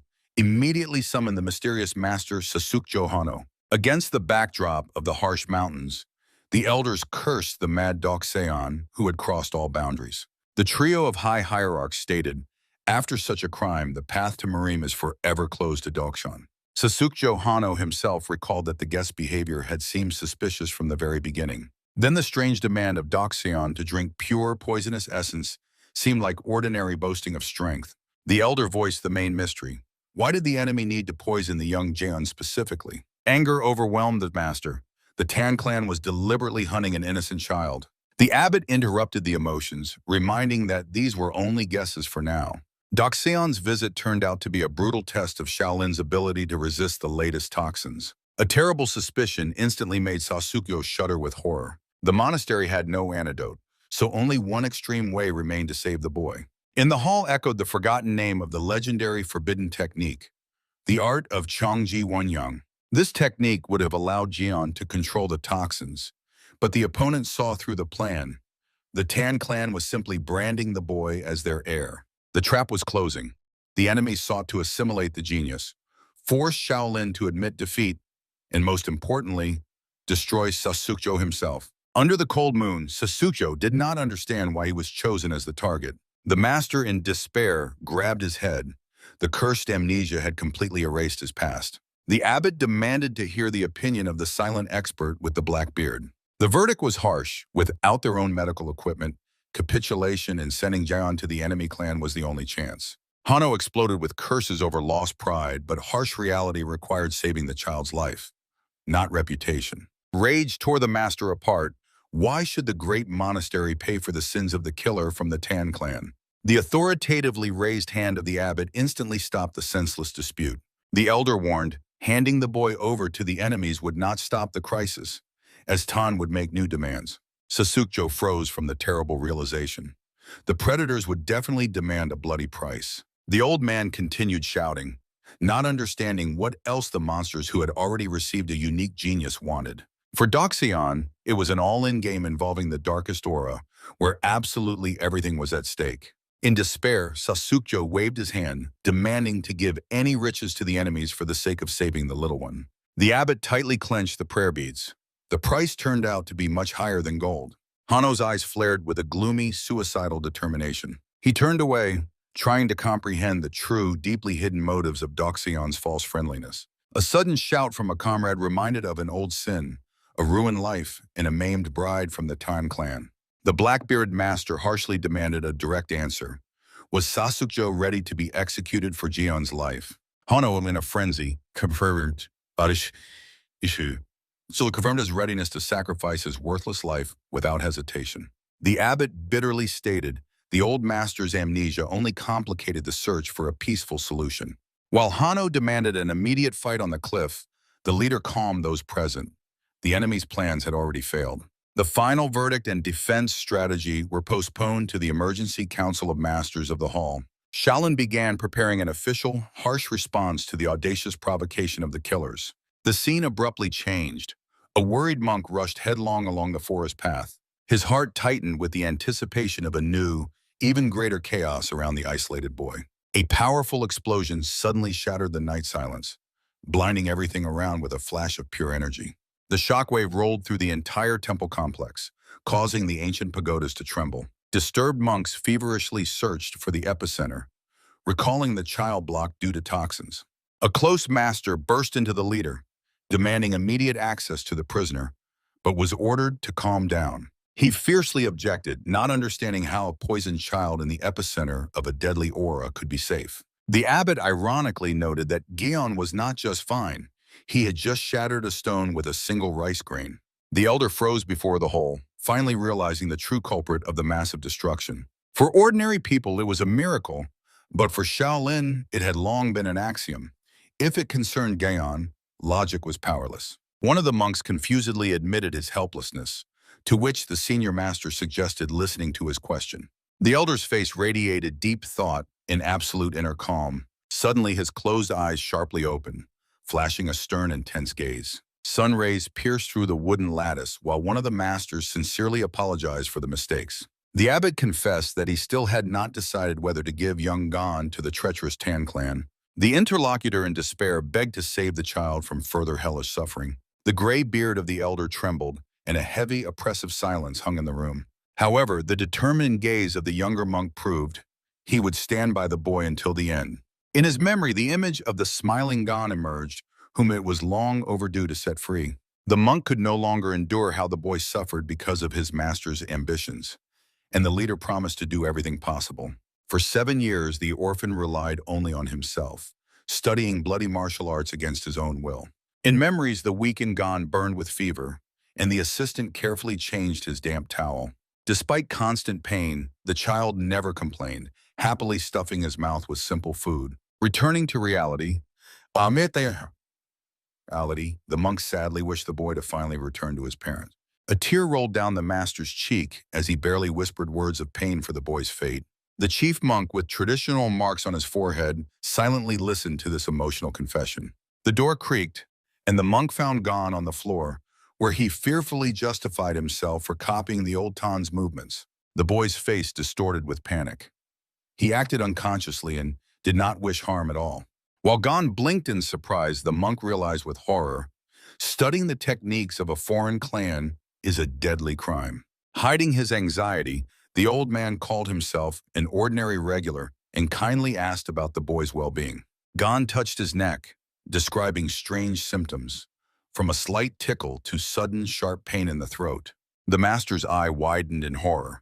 Dozens of deadly toxins awakened simultaneously in the child's body. What was surprising was something else. How an ordinary organism managed to independently restrain such a colossal amount of poison. Gon's dark eyes seriously and maturely focused intently on the monk's face. At that very moment, his iris flared with a terrifying poisonous green shade. The old man nervously swallowed, deciding to wait a few days until the poison fully stabilized. The boy admitted that the sacred Vajra fist caused agony, but the movements of the Tan clan brought instant relief. Gon proposed a crazy idea, to completely rewrite the foreign combat techniques for himself. The monk was stunned. The boy intended to use Doxin's secrets to create an entirely new martial art. Sighing heavily, the old man allowed the experiment, but strictly forbade losing control over the energy.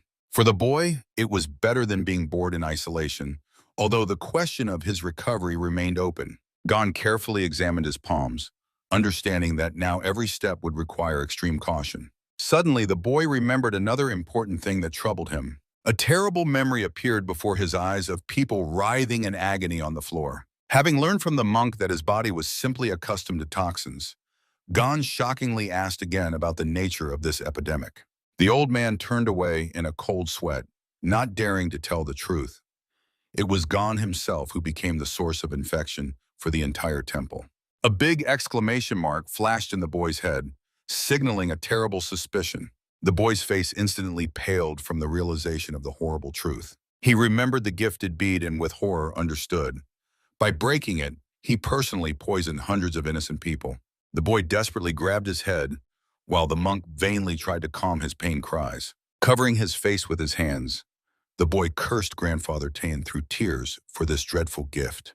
The old man silently watched his grief, understanding that the truth about 1,500 victims would finally break the child. Despite the emotional pain, Gon's gaze suddenly became stern and incredibly resolute.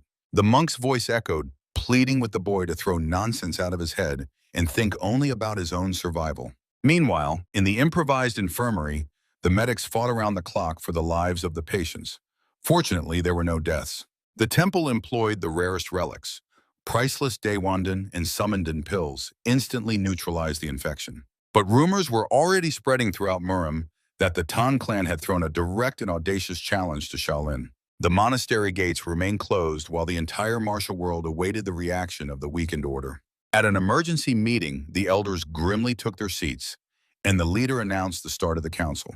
The chief monk's commanding gaze made everyone present fall silent instantly. The hall erupted with shouts. Some demanded immediate retribution, others shouted about the inevitable fall of Shaolin's authority. Moderate masters called first to extract the antidote from the enemies, and only then to start a full-scale war. But radical monks fiercely objected, branding any attempts at negotiations as shameful capitulation. The discussion reached a deadlock. Open confrontation threatened Shaolin with total destruction. Someone nervously fingered Buddhist prayer beads, filling the room with the dry crackle of tension. The chief monk acknowledged that the enemy must pay, but the main question was choosing the right method. Other masters in burgundy robes listened gloomily to every word of their leader. The elders froze in shock. The intervention of imperial authority was ruining all plans. Officials were looking for any excuse to establish control over the internal affairs of the religious order once and for all. The old master tightly closed one eye, feverishly searching for a way out of this dead end. The chief monk wisely summarized, the best outcome for them would be a clean victory without a single fight. Heavy, hurried footsteps echoed off the stone floor. A monk burst through the door with a crash, storming into the official meeting, his face contorted with barely restrained fury. The elders at the table turned in shock to the audacious newcomer. The rebel's eye narrowed with boundless rage. An attempt to calm Gyeongmok failed. He brutally demanded to reveal Doxon's whereabouts. The mustached master got angry. A renegade who hated and abandoned the monastery has no place here. Gyeongmok clenched his fist to the crunch, suppressing the desire to smash his opponent's head. A black haze clouded his gaze as he ordered everyone to shut up in an icy tone. The gray-bearded abbot sat impassively at the head, listening to the growing noise. The leader slowly opened his eyes and revealed Doxon's hideout, the Gyeonggyo Inn in the city of Icon. Hearing the coordinates, Gyeongmok fiercely promised to personally bring the killer to the temple. The mustached man shouted after him, "To conquer such a monster, an army capable of wiping out an entire clan is needed." The rebel proposed a deal. He would bring Doxon, and Shaolin in return would release Little Gone forever. The abbot closed his eyes again, silently weighing all the risks of this audacious proposal. Without waiting for an official verdict, Gyeongmok turned around, taking the silence as consent. Every step he took radiated unwavering confidence in his own strength. The elders hopelessly watched the silhouette quickly receding through the monastery courtyard. The mustachioed man begged to send the elite squad of 108 Arhats into battle before the renegade caused harm. The abbot stopped the panic. The presence of imperial officials required resolving everything as quietly as possible. The monks did not understand why this formidable master so fiercely defended an ordinary boy. The abbot hinted at the main point. The condition of the poisoned Chang'an suddenly began to improve. While the boy successfully absorbed the bright aura in meditation, Gyeongmok was simply trying to save him from the intrigues of Murim. The news of the child's healing caused a wave of shock and distrust among the masters. The boy unconsciously poisoned 1,500 people, but miraculously recovered without any medicine. The leader's lips tightened.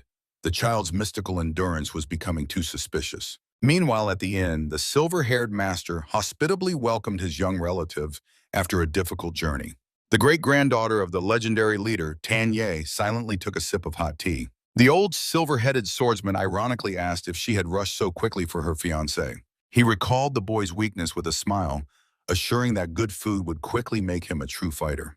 The old man sincerely believed that no better match for the girl could be found in the entire under heaven. Tanya placed the cup on the wooden table with a dull thud, cutting off the jokes. Her stern tone instantly silenced the old man, who awaited a serious conversation. A direct, icy question cut through the silence. Was it really him who caused the bloody massacre in Shaolin?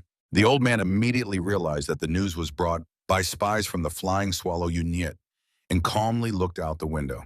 With a light laugh, he admitted that the cowardly brat simply shifted this dirty business onto the girl's shoulders. A heavy palm rested on the great-granddaughter's shoulder, advising her not to worry at all about the fate of the monks.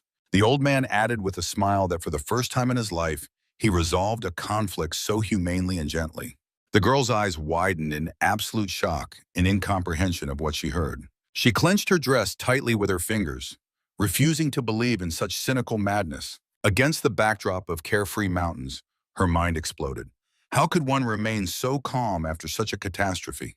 And on the street, the crowd was already fiercely cursing the treacherous Tan clan from Sichuan for the committed atrocity. Eyewitnesses raged. The attempt of mass murder of 1,000 pilgrims deserved the harshest punishment. The situation was worsened by the fact that among the victims was the family of an influential official. The old man and the girl carefully caught every word. The master's calm instantly disappeared. His face paled from the realization of the terrible mistake. The old man quickly headed to the crowd, encountering a rude response from the frightened townspeople. With utmost seriousness, he demanded confirmation of the rumors about 1,000 injured. A passerby told about the complete chaos in the blocked monastery, causing the old man to seem petrified. Only thanks to the priceless relics of Shaolin was it possible to avoid the first deaths, which only raised the monks' authority. An enraged townsman spat, calling to wipe the entire cursed clan of poisoners off the face of the earth. The man sought support in the old man's eyes, who had sunk into a gloomy, threatening silence. The master's teeth ground, squeezing out through dull anger only a short phrase. The crowd froze when an icy, deadly roar of condemnation burst from the stranger's lips. The outbreak of green, poisonous power spawned combat shells, and the frightened Tanya rushed to stop her relative from a public execution.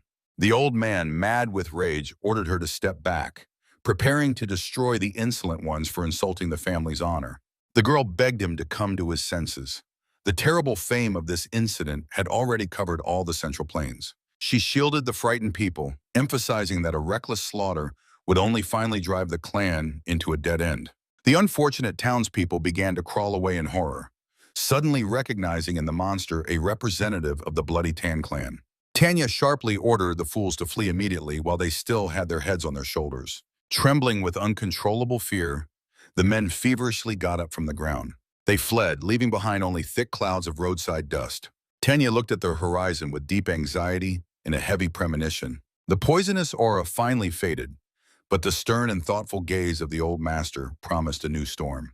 Old Tan apologized for his outburst of anger, gradually calming his emotions under the evening sky. Tanya decisively stated that the rumors about the clan's cruelty were lies, and she would investigate the matter to the end. Doxin shared his anxiety. The squad of the Flying Swallow, which had infiltrated Shaolin, had not sent a single report yet. The old man clenched his fist tensely, understanding that the mass poisoning of civilians was turning the situation into a real disaster.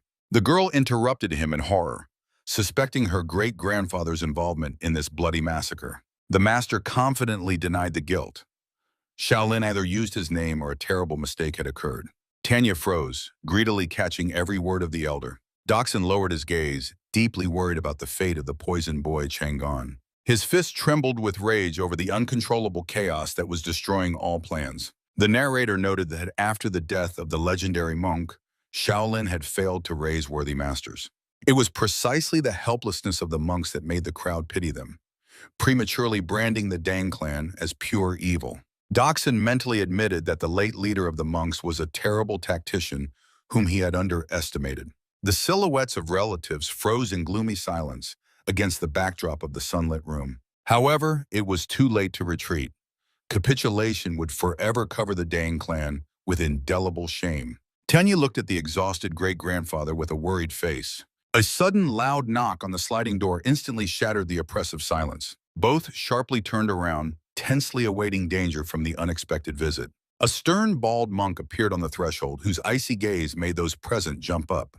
Doxin recognized Gyeongmok and was surprised why this renegade returned to Kanho instead of a peaceful departure. The monk, without unnecessary prelude, coldly stated that he came to conclude a secret agreement.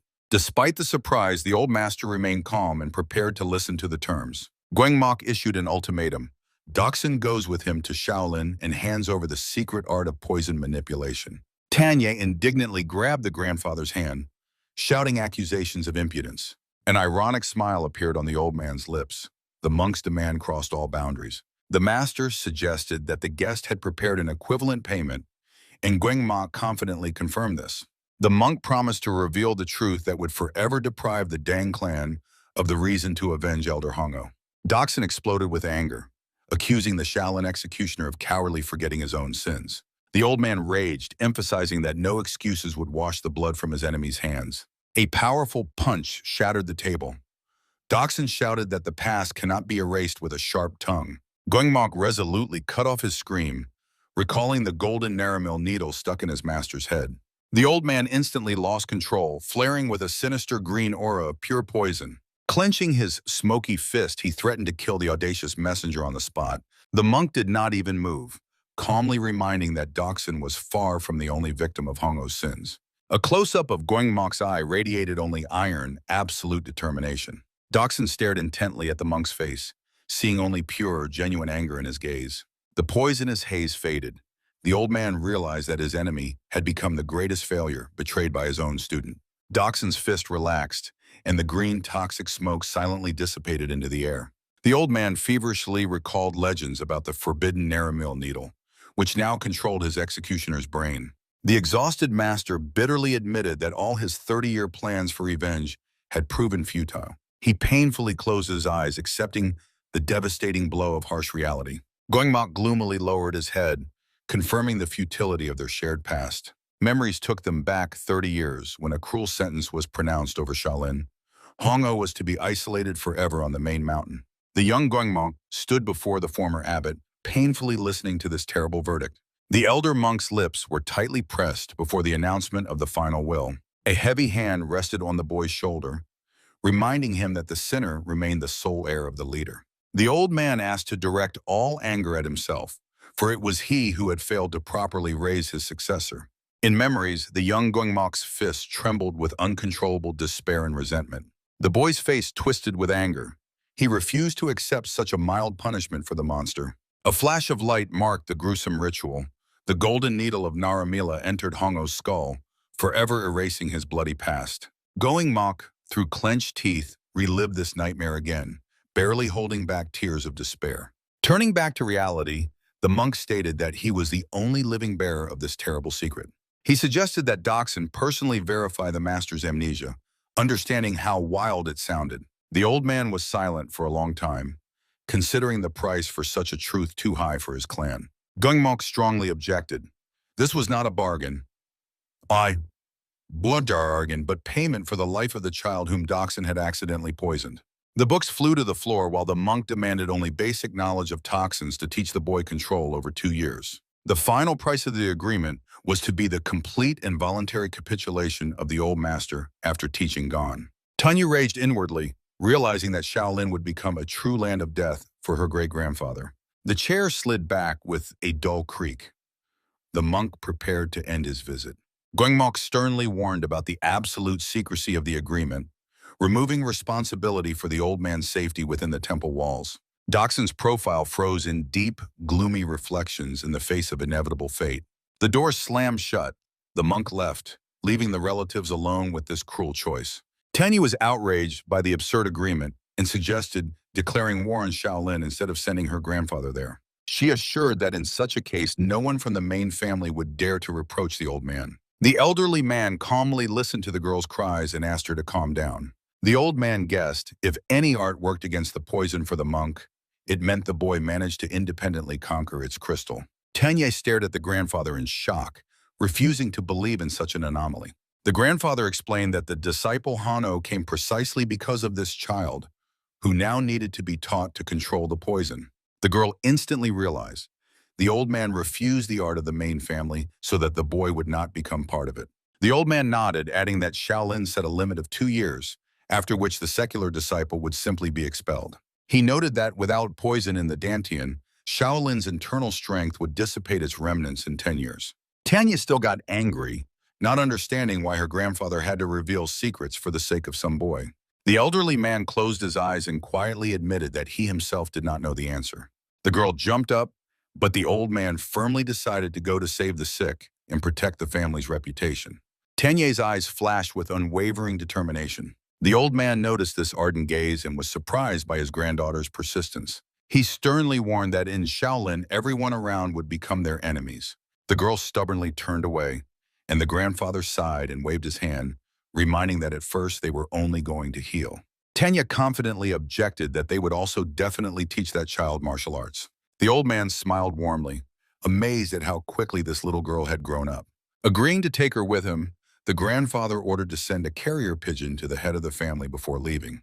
Tanya happily beamed and rushed to gather her things. She quickly ran out of the room, leaving the old man alone. Immediately outside the door, the girl became serious again. She simply could not let her grandfather go alone into such danger. She imagined the silhouette of the mysterious boy through whom Shaolin had raised such an uproar. Packing her things, Tanya was filled with determination to see the center of this chaos with her own eyes. The gloomy mountain ridges symbolized a hard and long journey. Soon 3 travelers set off along the path. A monk walked ahead, followed by the old man and Tanya. The monk hypocritically rejoiced that he had managed to drag the lonely immortal into this adventure. The old man and the girl silently moved through the dense bushes behind their guide. The monk counted on the lonely immortal, teaching Gon his poisonous techniques. Then the higher temple would believe that the boy had chosen the path of the Tan clan. The monk gloated. After this, the abbot and the elders would be forced to finally reject Gon. Seeing the temple gate, the conspirator declared the end of the journey, hoping that the next 2 years would go according to his plan. Meanwhile, on another path, the frightened disciple begged his master to stop and not go to Shaolin. The master cut him off, saying he did not leave Chongsun for that, although the disciple shouted that their appearance would only ignite this powder keg. The first sword of Chongsun, Pung Jin, fiercely exclaimed that he had waited for this day for 60 years and would not allow the Tan clan to outpace him. The disciple, in a cold sweat, reminded that now the whole world's attention was focused on Shaolin, and bloodshed there would provoke war. Pung Jin angrily gritted his teeth and with a sharp movement tore off his headgear. The long gray hair of the master epically flew apart in different directions. The apprentice froze in shock, looking at the master's disheveled hair with horror. Through the gray strands, the old warrior's eye flashed wildly, filled with rage. Pung Jin threw his hat to the apprentice and renounced his title, declaring that from now on he was no longer a Taoist of Cheongsong, but only a lone avenger. He forcefully pressed his headwear into the boy's hands, demanding that he take it immediately. The apprentice held the artifact and despairingly asked if the thirst for revenge was more important than their entire order. Pung Jin stood motionless, wrapped in thick shadows resembling an enraged spirit. Suddenly, a devastating purple aura with lightning burst from his body. Above all, he remained a merciless warrior. The apprentice's face twisted in horror before this colossal energy. The demonic silhouette of the aura expanded, and the master issued an ultimatum. Either he gets out of the way or dies on the spot. Paralyzed by fear, the boy could only weakly whisper the word master. Pung Jin's cold eyes glowed with a murderous intent amid the electric discharges. For this old man, there were no longer any authorities or laws. The disciple fell to his knees, and the master, without any hesitation, was ready to carve his way through his body. In Pung Jin's icy gaze, there was not a drop of pity or former attachment left. He indifferently stepped over the broken disciple and continued his inevitable march to Shaolin. The boy remained on his knees in the deep shadow of his own helplessness. The warrior's gray hair fluttered in the wind as he confidently walked toward his bloody fate. Meanwhile, in Shaolin itself, the monks were checking the condition of the recovering culprit of the events. From behind the door of the room came the cheerful voice of Gon, who complained only of fierce hunger. The monk inside sighed with relief, convinced that the crisis had completely passed. Suddenly, he awkwardly asked the boy if he knew why Elder Gyeongmok had so urgently run to find the lonely immortal. Gon shuddered in shock upon learning that the monks had set out after Grandfather Tan. The boy horrifiedly guessed that the enraged Gyeongmok was going to accuse the doctor of his poisoning. Clutching his chest, Gon panicked and shouted that he must immediately catch up and stop them, as it was only his fault. The monk looked seriously at the boy, understanding that the child did not even suspect the scale of intrigues around him. The monk anxiously pondered what dirty goals Gyeongmok was really pursuing. A colossal typhoon was approaching Shaolin. Behind the treacherous plans of the elders already followed the bloody storm of the first sword Chongsun. Shaolin found itself on the threshold of complete uncertainty. The bearded monk pressed his lips together, realizing that it was still possible to find the culprit who provoked the arrival of the 10 great elders. He was sure the monastery would survive only if Jang Geon was gotten rid of. The monk gently placed his hand on the boy's shoulder and suggested that he catch up with the elder Gyeongmok, to which the surprised youth reminded him of the previous order to stay in place. The conspirator smiled kindly and assured that he would handle everything himself, making Gon thank him joyfully. Soon the forest path was washed away by the runner's furious speed. While Jang Geon rushed through the thickets, the monk calculated the trajectory. Gyeongmok was supposed to wait for the boy near the Pyeongyo Inn in Icon. The old hypocrite looked into the distance, hoping that the lonely immortal would take the bait. The monk already imagined how the sinister doctor would take the defenseless boy in exchange for saving Shaolin from the poison. Having gotten rid of Jang Geon, the monastery leadership hoped to forever escape the watchful attention of the great elders. Having finished the dirty business, the bearded man calmly folded his hands in prayer. He closed his eyes, trying to regain peace of mind. Suddenly, behind him, the curtain was heavily pulled aside. The monk sharply opened his eyes from the sudden premonition of trouble. Turning swiftly, he saw the stern abbot and fearfully exclaimed a greeting. The abbot silently looked at his subordinate with deep disappointment. The abbot coldly asked where the child was, noticing his absence in the room. The bearded man confessed with fear that he himself sent the boy to intercept the lonely immortal, shocking the abbot.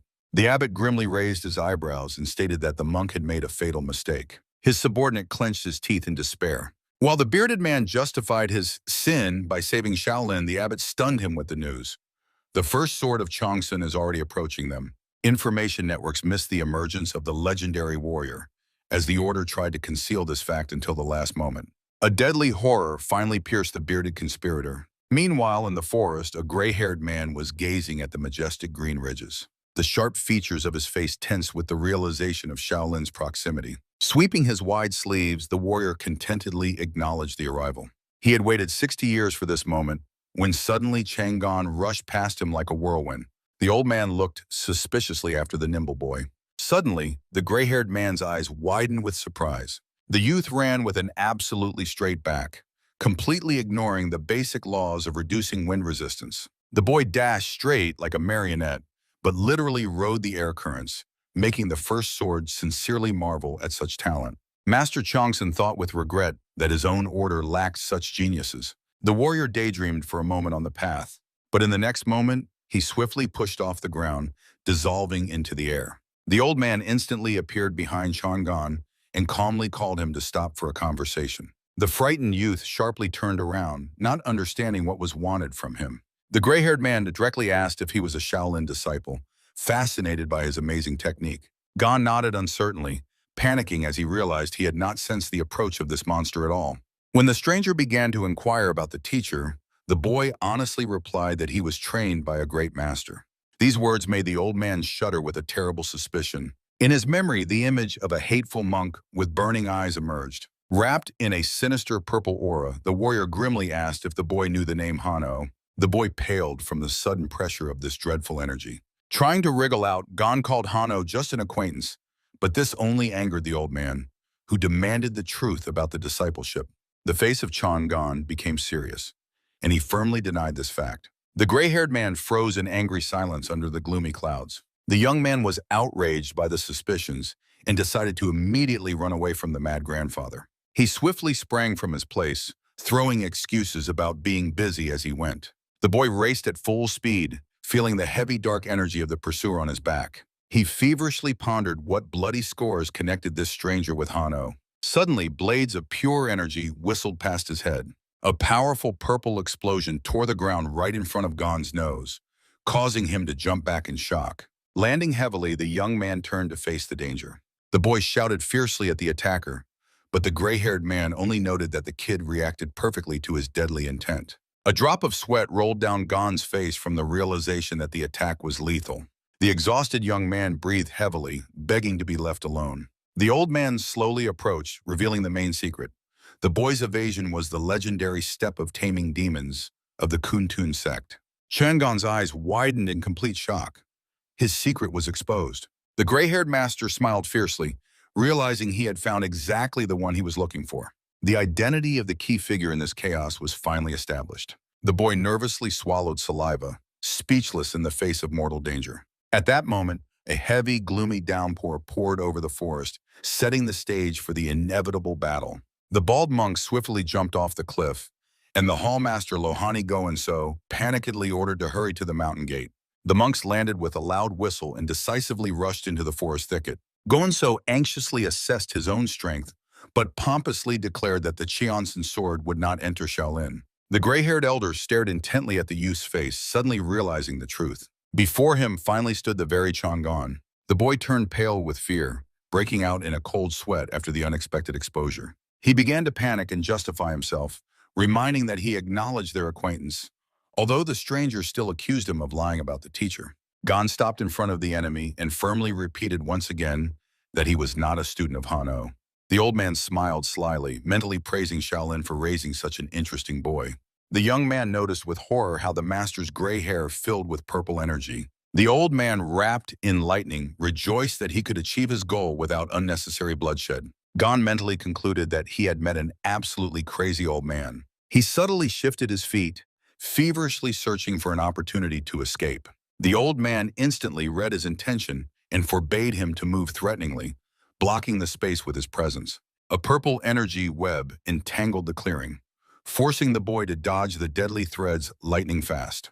Master Chongsun noted with admiration that the boy did not keep his distance, but dived straight into his blind spots. After another somersault, Geon's foot hit the ground hard, raising dust. Taking a defensive stance, the young man angrily demanded to stop this senseless hunt. The old man kept an icy silence and simply closed his eyes. The next moment, he smoothly raised his right hand. His palm instantly flashed with powerful discharges of violet energy. A huge energy blade whistled straight at the head of the boy, frozen with horror. Gon miraculously managed to dodge, feeling death pass a millimeter from him. The old man lowered his hand again, waiting for the dust to settle. The boy jumped back, instinctively grabbing his wounded head. Closing his eyes from sharp pain, he clutched his bloodied ear. The youth went mad from such cruelty and shouted at the lumberjack. He exclaimed that he had almost lost part of his head and promised to start fighting back. The master's eye widened in surprise. The kid had managed to survive a direct strike. Gon exhaled heavily, and the old man mentally excused himself, saying he only intended to cut off his hand, not maim his face. The elder grimaced fiercely, acknowledging that he was losing authority because of some teenager. The ground beneath his feet cracked from an excess of inner power. He decided to raise the stakes. Surrounded by an electric aura, the assassin stepped closer, declaring that this character definitely came to the boy from Hano.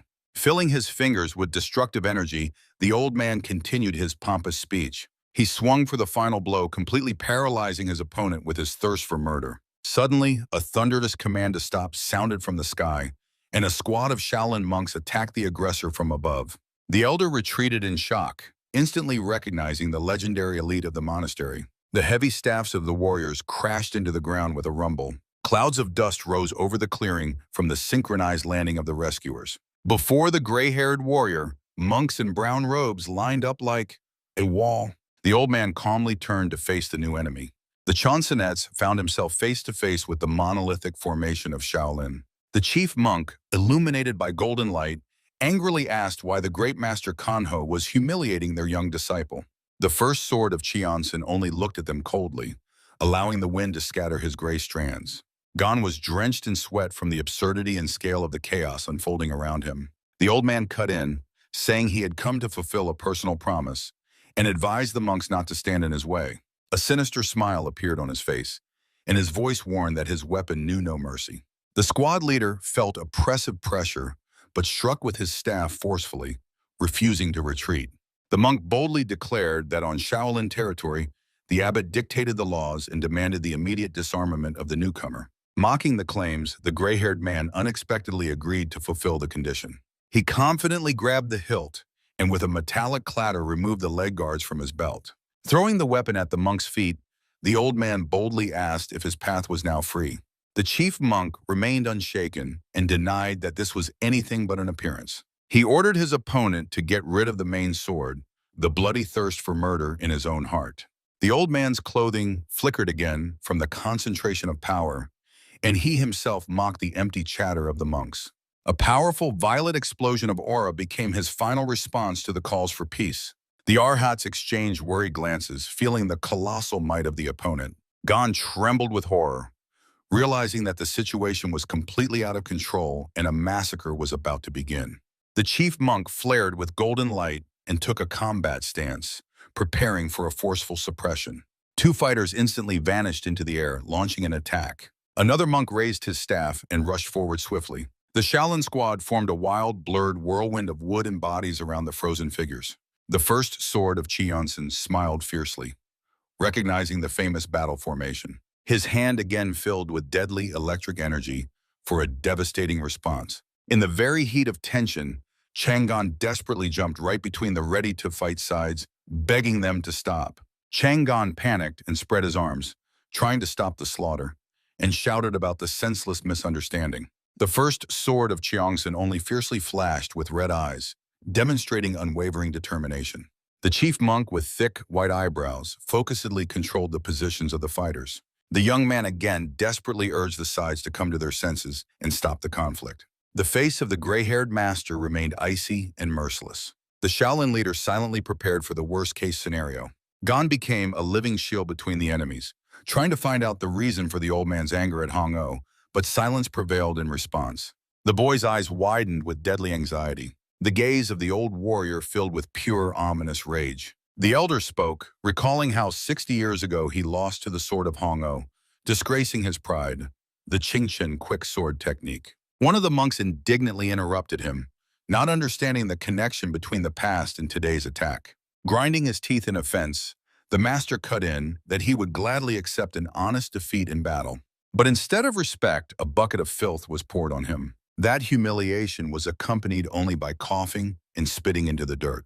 In memories, the young warrior helplessly lay on his knees in a puddle, while the crowd and women with buckets mocked the loser. The young and self-satisfied Hono then cheerfully celebrated his triumph in a tavern in the arms of girls. The crowd glorified the new hero with kitchen cleavers, who boldly defeated the legendary cutting yaksha. Lying in the mud, the defeated man listened to contemptuous advice to train for another 10 years to defeat at least the master's apprentice. Sticking his weapon into the ground, the disgraced warrior swore to avenge Hanno for trampling the honor of martial arts. His fingers trembled on the hilt from wild, righteous fury. Standing under the contemptuous gazes of onlookers, he officially acknowledged defeat. The warrior shouted after the offender, accusing him of desecrating the name of the true master. Hono only carelessly threw over his shoulder that he didn't care about the greatness of martial arts. Finding himself on his knees, the despised swordsman engraved in his memory the words about the 10-year term. Gathering the remnants of dignity, he vowed to return and personally cut off the hand of Hanno's apprentice. The past dissolved into gloomy darkness. The then Honorable O only indifferently laughed in response to the threats. He simply ordered everyone to forget about the failure and demanded to bring more cherry. And the defeated master silently burned his back with a gaze that promised death. Returning to reality, the gray-haired elder admitted that he had spent 10 years in a cave, sustained only by a thirst for revenge. But when he came out, Hanno had already become a monk, and his student Gyeongmok renounced the world, depriving the avenger of a legitimate goal and throwing him into despair. The monks listened to this tragic confession, breaking out in a cold sweat. The elder's cloak flickered in the wind. Unspent anger had been burning him from within for decades. He turned around, showing everyone the burden of his many years of trauma. The listeners fell silent under the weight of this terrible truth. The swordsman sharply turned his head, asking if he was still considered wrong. On the clearing before the formation of the Arhats hung an ominous silence. The leader of the monks mentally acknowledged, a vow given even in a drunken stupor must be fulfilled according to the laws of Kanho. He found himself facing a difficult choice, recalling the sinful behavior of Hanno and not understanding how to now protect his legacy. Suddenly, Chang'an boldly stepped forward and asked, "Must people be maimed over an old grudge?" provoking a fierce cry from the elder. The boy passionately argued that an ancient foolishness was simply worth laughing at. The old man clenched his fist tightly, boiling with the thought of the devaluation of his shame. He emotionally thundered that a true warrior never forgets such filth. Gon presented the final argument. Blood will only beget new blood and an endless cycle of vendetta. With sincere despair, he shouted the main question. When will this revenge end? The elder only growled fiercely, spitting on the pacifism of the young one. A huge purple aura with lightning exploded around him. Honor demanded blood, not words. By the power of thought, he raised his blade and declared that he would take the student's hand and go to Hanno. The Shaolin leader brandished a staff, refusing to retreat. He loudly ordered the squad to immediately form a battle formation. Dozens of monks instantly closed a tight circle around the deadly elder. The commander blocked the first strike, groaning as he realized the enemy wielded the mystical heart sword. Invisible strikes scattered the front ranks of fighters, forcing them to lose their weapons. The hidden attack posed a deadly threat to the entire unit. The leader commanded to immediately activate the iron body defensive technique. The monks simultaneously folded their hands, enveloped in an impenetrable golden aura. The Shaolin ranks transformed into a monolithic golden wall. The elder grimaced ominously, recognizing the famous technique. A barrage of energy. Blades thundered down on the warriors' golden shields, deflecting attacks resembling tornadoes. The commander understood that the opponent's power was beyond human perception. Suddenly, the monk's eyes widened in horror. In the middle of this meat grinder, the defenseless Chang'an chaotically dodged the blades, dripping blood and begging for peace. But the first sword of Cheonsen already heard nothing, dissolving into a mad smile from the pure pleasure of battle. The gray-haired elder laughed maniacally, exclaiming that Hongo had raised an incredible child. His loud laughter echoed in the mountains. The swordsman did not expect such wild entertainment. The warrior wrapped in a purple aura stopped the attack and publicly acknowledged the youth as a true master. Gon was drenched in sweat from fear, mentally cursing this recognition he did not need. While the squad leader watched the enemy, the boy desperately shouted that the old man was not obliged to acknowledge anything. The senior monk was stunned with shock, not understanding how the child managed to dodge the mystical heart sword. The first sword of Cheonsen slowly stepped toward Gon, taking back the words about cutting off the hand for underestimating the opponent. The monks in the background tightly gripped their staffs, dripping sweat from wild tension. The elder confidently approached, stating that the youth felt the same fighting zeal. The boy recoiled in stress, outraged by the mad grandfather's arbitrary decisions. The leader of the Arhats instantly blocked the aggressor's path with his weapon, ordering him to stop. He angrily demanded to leave the child alone, shielding Gon with his own body. The face of the first sword twisted with rage, and he ordered the monk to get out of the way, reminding him of the oath of honor. The old man warned that he would not tolerate interference, although the monk called the duel between the legend and the baby madness. The warrior's piercing gaze burned the opponent. The elder cut in that in martial arts only skill speaks, not age. Releasing devastating purple energy, the swordsman promised to wipe the monks off the face of the earth before the duel began. The commander of the Arhats clenched his teeth, realizing the inevitability of the final bloody outcome. His fingers cracked as they squeezed the wooden battle staff. Flashing with golden light, the monk expressed respect for the power of the Cheonsen blade, but flatly refused to retreat.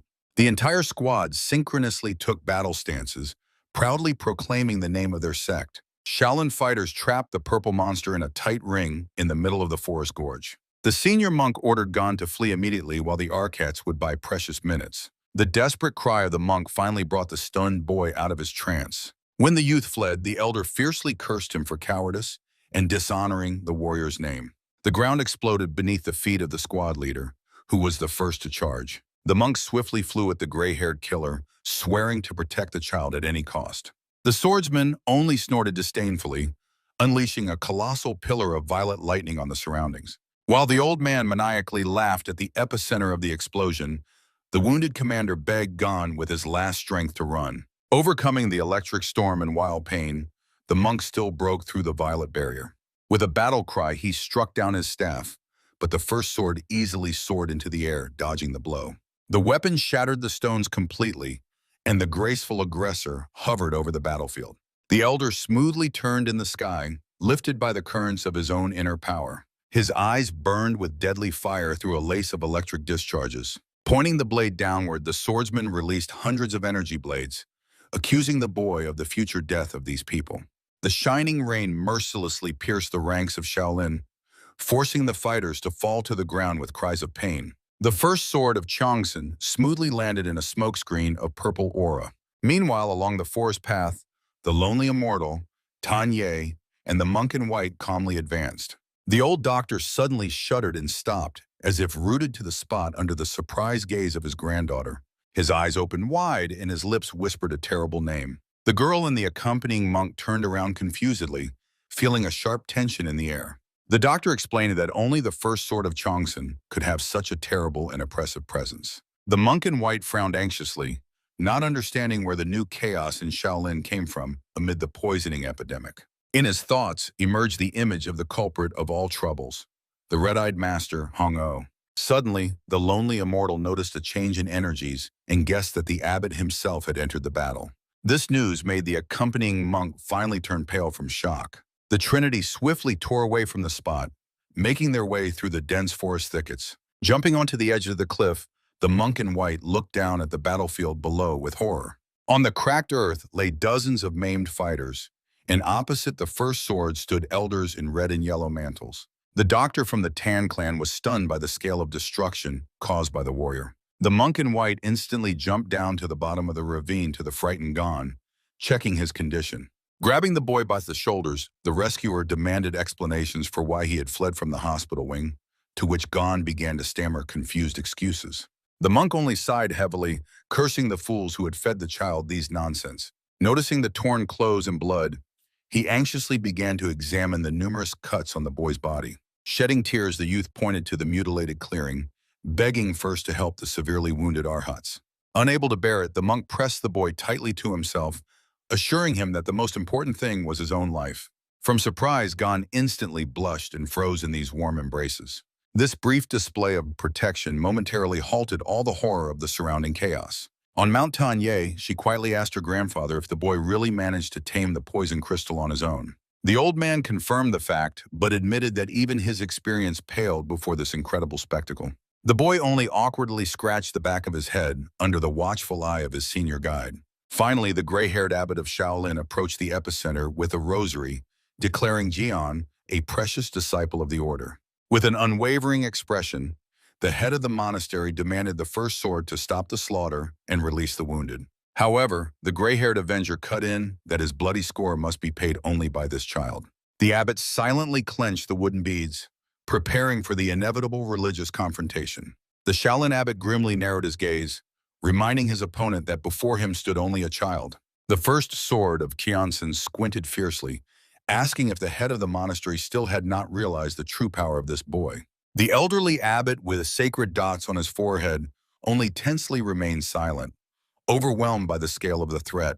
The abbot urged the elder to calm his anger for the sake of his great reputation, but the swordsman disdainfully turned away and cut off, saying the conversation was over. The gray-haired avenger fixed his gaze on Geon, noting that he initially intended to flee, but still stayed in place.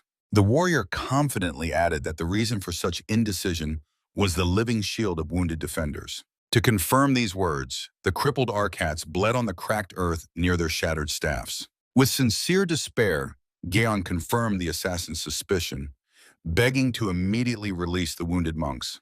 The lips of the first sword spread into a predatory smile. He agreed to leave the losers alive in exchange for the boy's consent to accept the duel. The heavily wounded fighter shouted indignantly, accusing the legend Kanho of cowardice for wanting to fight a child. The elder laughed maniacally and mockingly asked how the Arcats even dared to babble about cowardice after they themselves were disgraced in the presence of this child's moves. Two monks exchanged glances in cold sweat, not believing their own ears. Shaolin's outrage boiled. No one could accept that a secular disciple had surpassed the monastery's elite. The swordsman cut in that the boy was the only one who fully read the invisible attack that had laid the entire squad in the dirt, and ordered everyone to shut up. Turning back to Geon, the first sword sternly demanded acknowledgement of the fact that he was capable of seeing the wind itself. The accompanying monk was stunned by what he heard, confusedly questioning the disciple about the nature of these strange accusations.